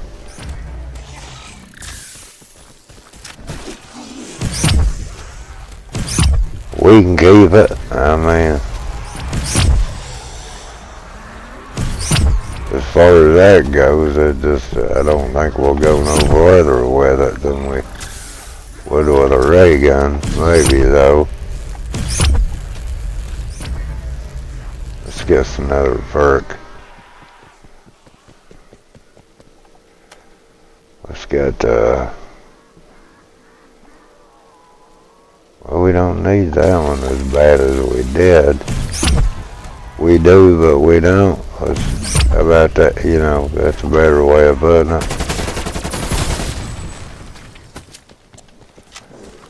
Now let's go. Let's see here. We can get this one. Let's go ahead and do the main one. We're at it. Find and return the Aetherium canisters to the extraction rocket. Do try to hurry. Aetherium degradation begins the very moment of harvested detachment. Oh, we got to purge them as well.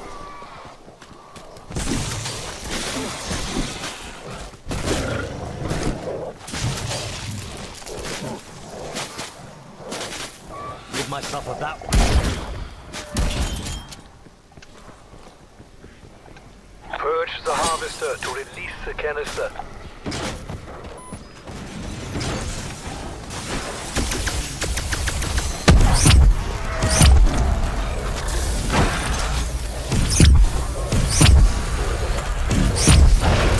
the Aetherium, Strauss. Move to the rocket. Do not be alarmed by restrictions to your movement or vision. This is common in handling.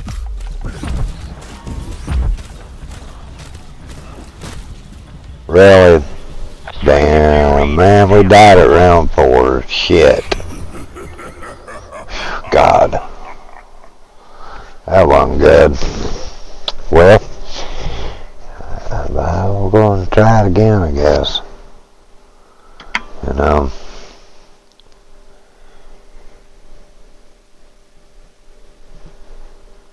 Or we can try one of the maps. Let's try one of the maps.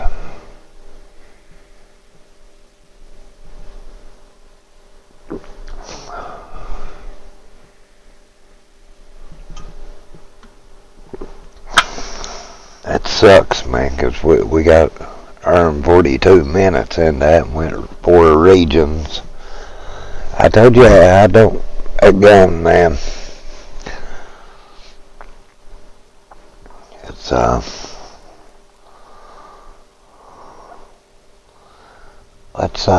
let's see here, man.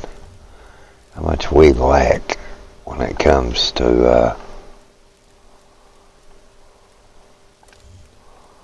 the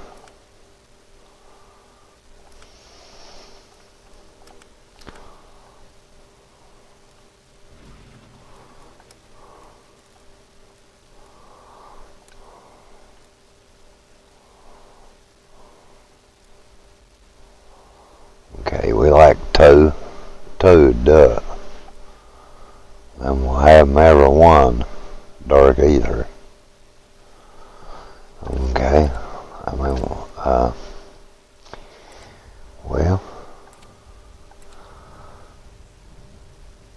we can play Onslaught, you know.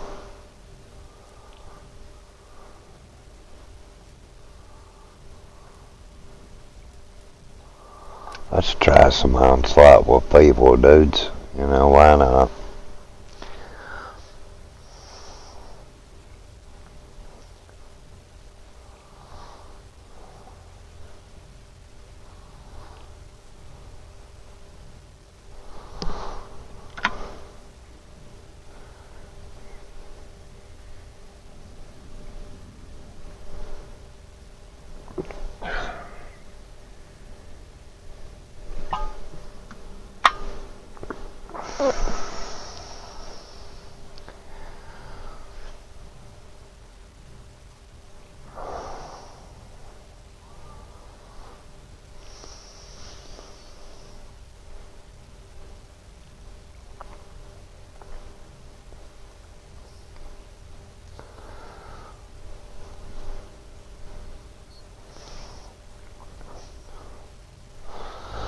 Wait a minute, dudes, let's do this. I got a better idea. Because that way we can, we can run it as a third gun. And be able to,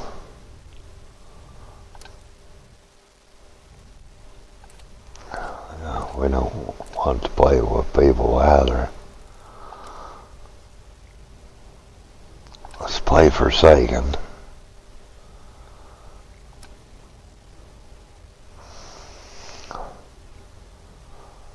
And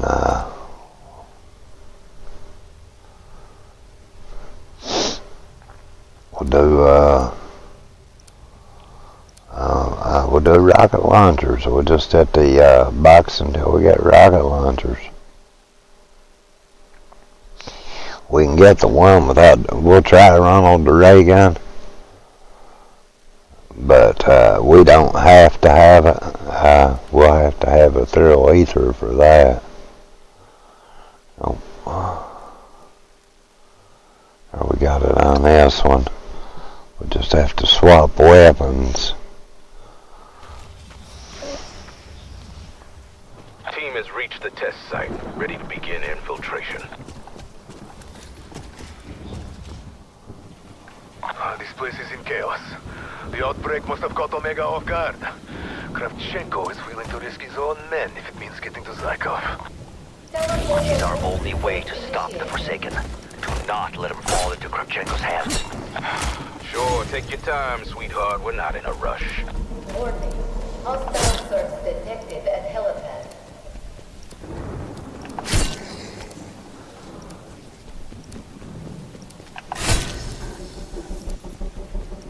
Warning. Hostile search detected at helipad. That's a kid. Omega teleporter online.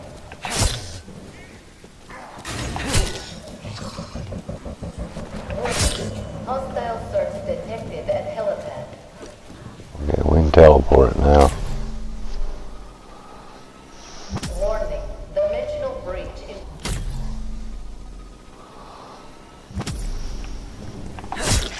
Hostile eliminated. The guest of honor has arrived. Here to witness the dawn of a new Soviet age.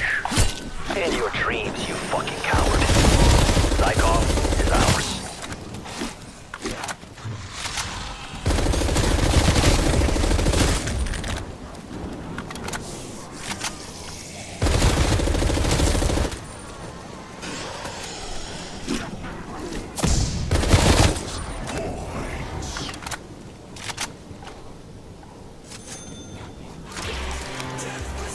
We need it.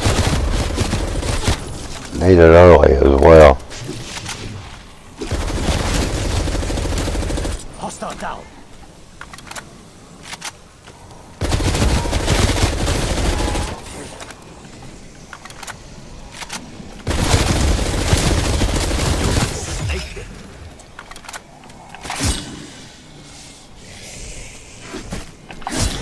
Dead.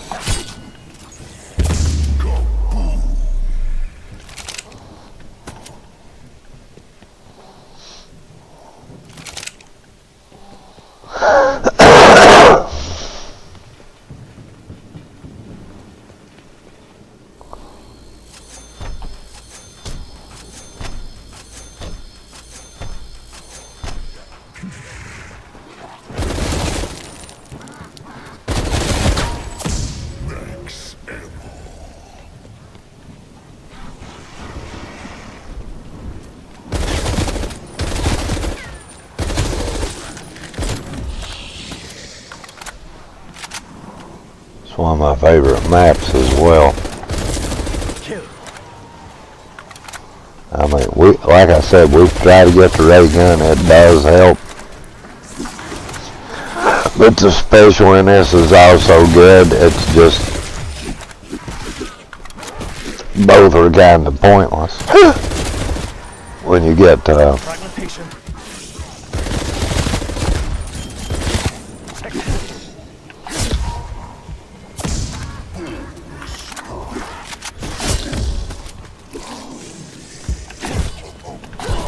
Rid myself of that one.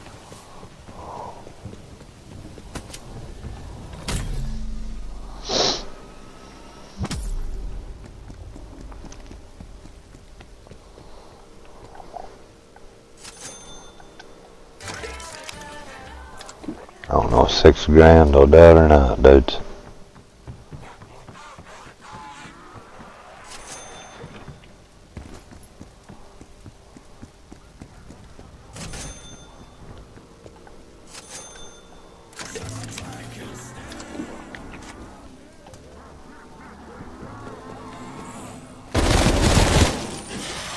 We'll keep one. Hopefully that'll be enough if we keep one.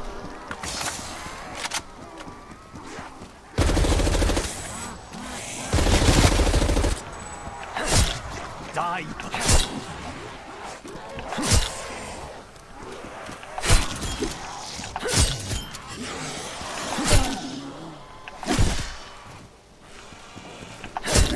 One down.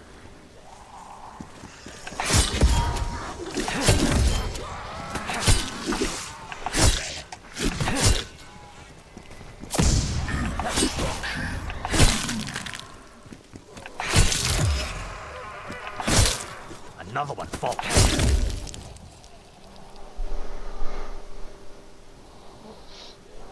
Yeah, 3. We don't got enough.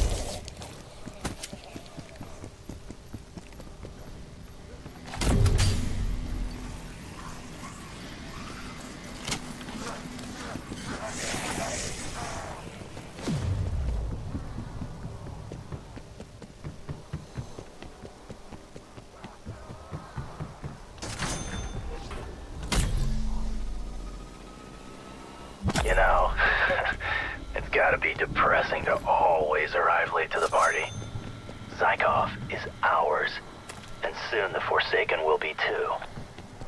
They are in the observation tower. There must be a way up there.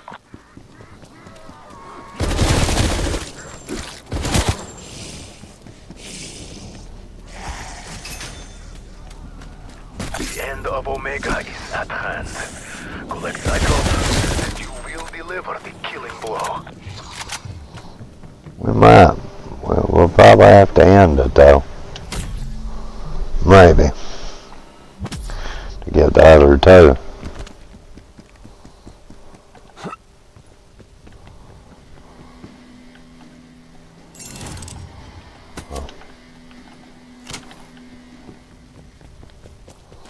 We got one open. If we can get another one open, then we might have to end it for the third one. The other two cost more, I know that.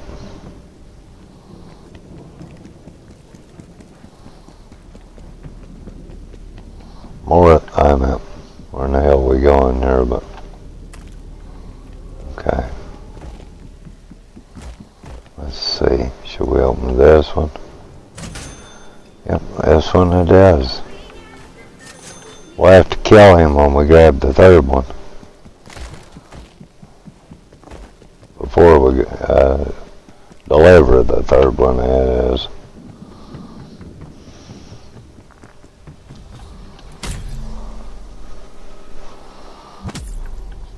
We'll kill it right here and...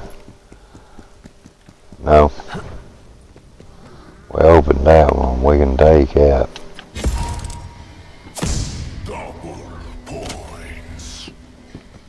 Maybe we can get like it. If we don't get it in the next two, we ain't gonna get it. We're not starting over either. If we get it, we get it. If we don't, we don't.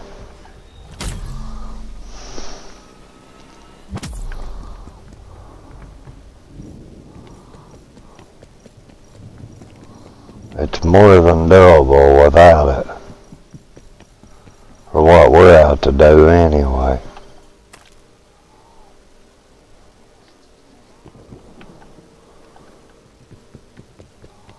$400, nope, we can't get it.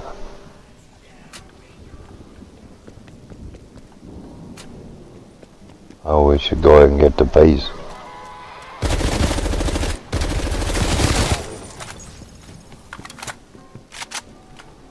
Zykov is our only chance to stop the Forsaken.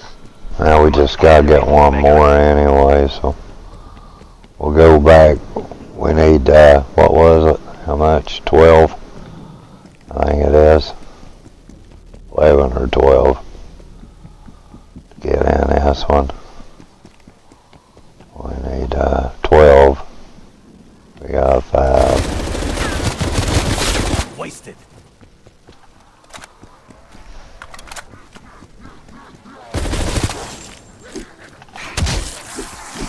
Oh. I didn't expect to have to buy ammo either.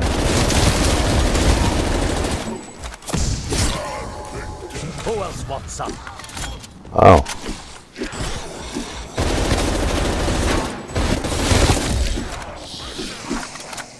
We got enough, let's go.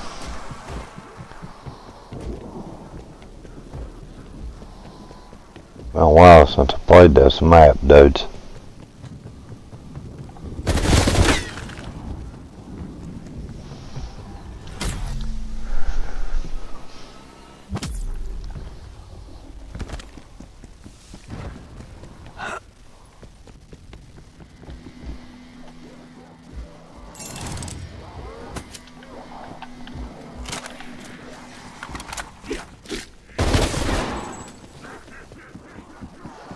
Last one.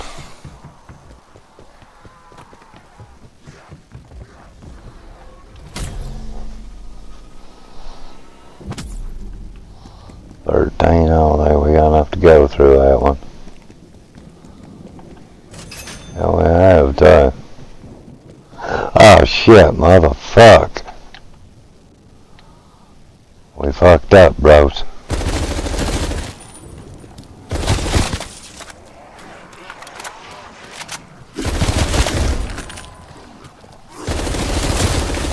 down.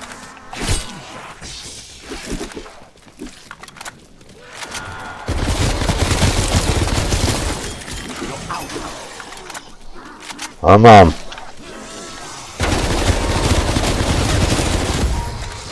Shit.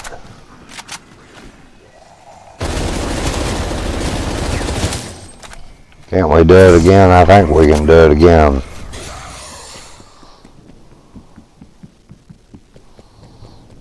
I don't know. I've never missed it like that.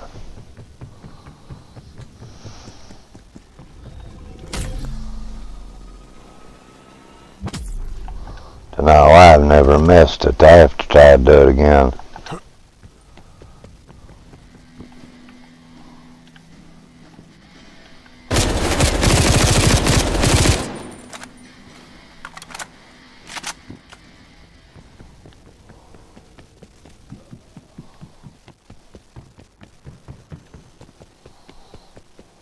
Shit, no, we can't do it again. Well.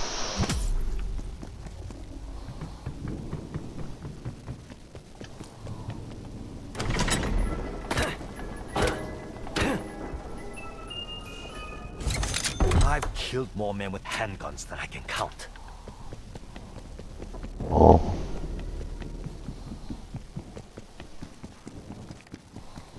Oh. Need the one piece here. You fools, you want to stop the Forsaken? Oh. Why am I not surprised? Requiem thinks so small.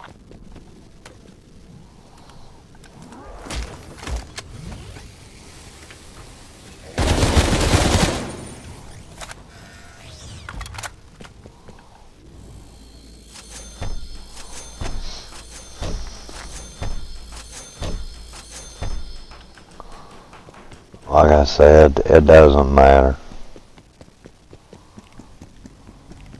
We can go back later and try it. But Time to do what you do best. Collect random shit and put it together. I thought I had the random shit.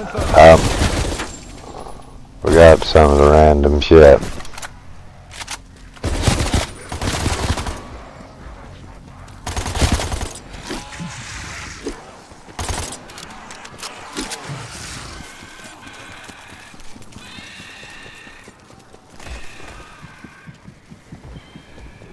Should have done Firebase Z, dudes. I mean,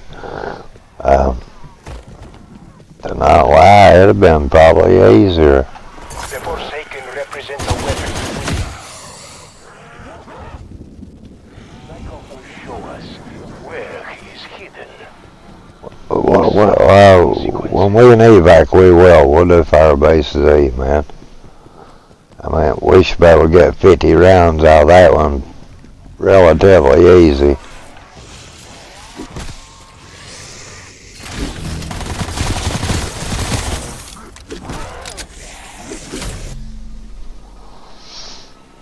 As soon as we start this, we can. It's, I done messed this up anyway. And I mean, with that one, all we have to do is just, oh shit, where I am, is honestly just, Fuck off already.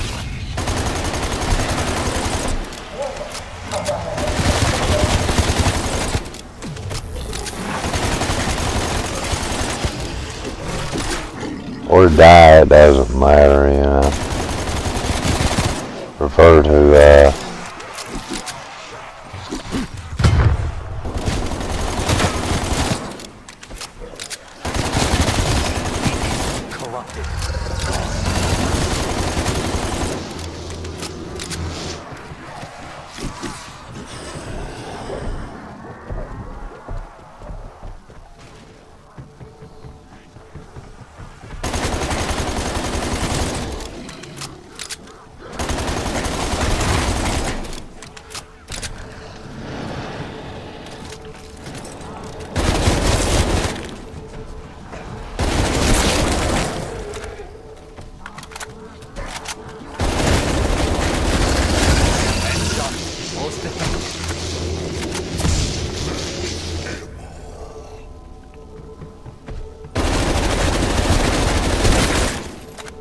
We'll play Firebase today. I like that map anyway. Fun to play.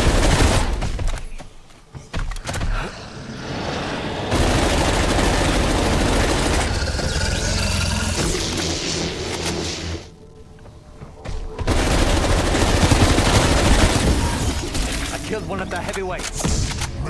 Go get him. Finish this. Okay.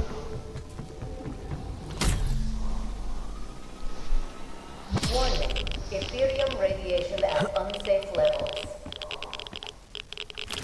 Sub-level lockdown lifted.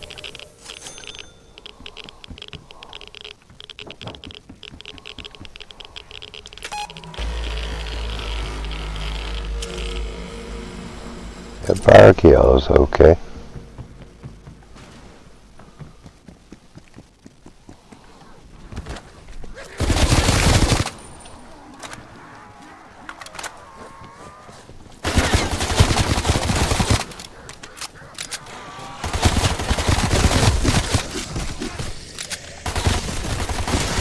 Back to hell with you.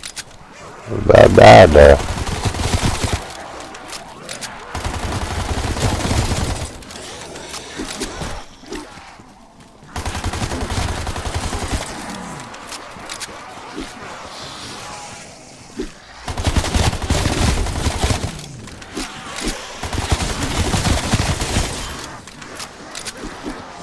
We haven't played Firebase Z in a long time though. So.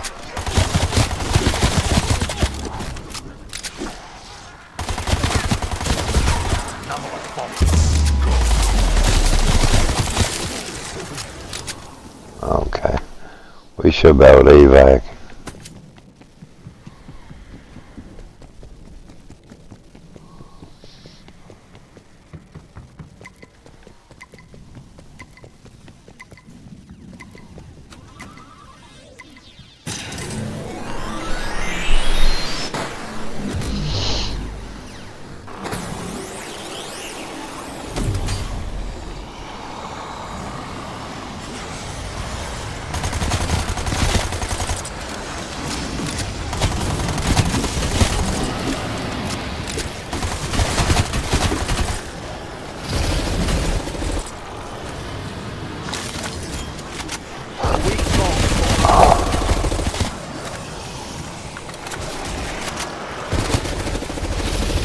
Believe it or not, I have got a ray gun from this once. I've got the Wonder weapon quite a few times.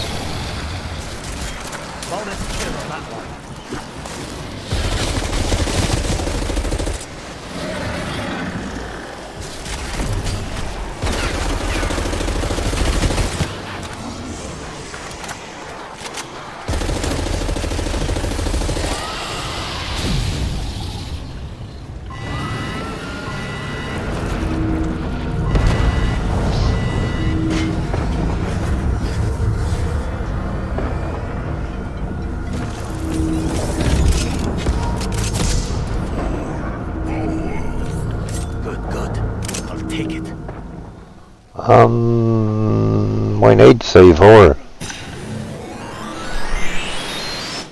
But doesn't matter since we can evac, we're going to, you know, so.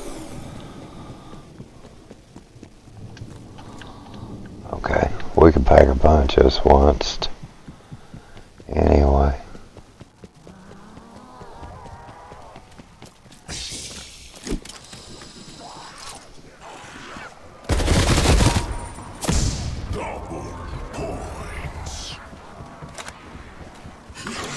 I know this is one of the ones where we've been ranking up. Not that it kind of matters, it doesn't.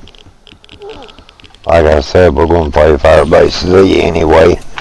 And there's a set of weapons I'll play with that anyway, so it doesn't matter.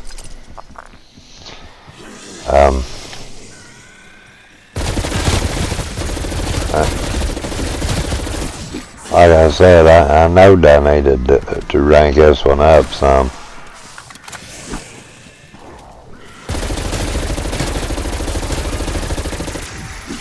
Let's go see if we can't get us a rocket launcher, you know.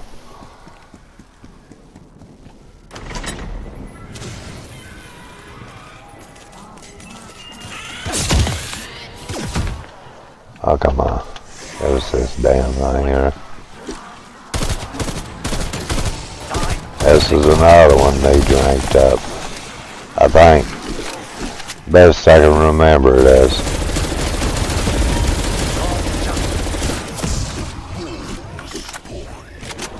See, we can use that gun and do that during the, Sometimes I amaze myself.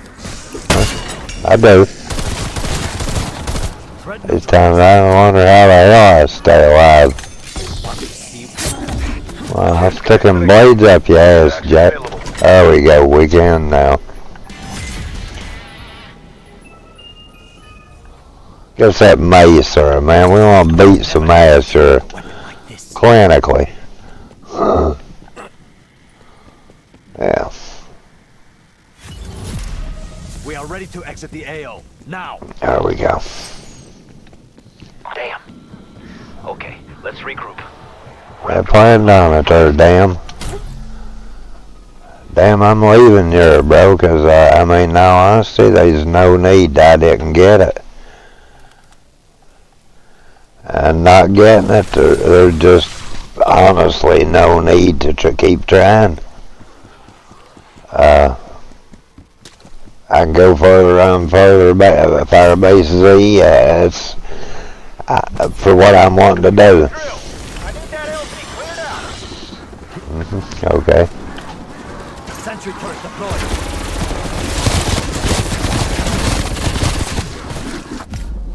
Holy shit, really, bro?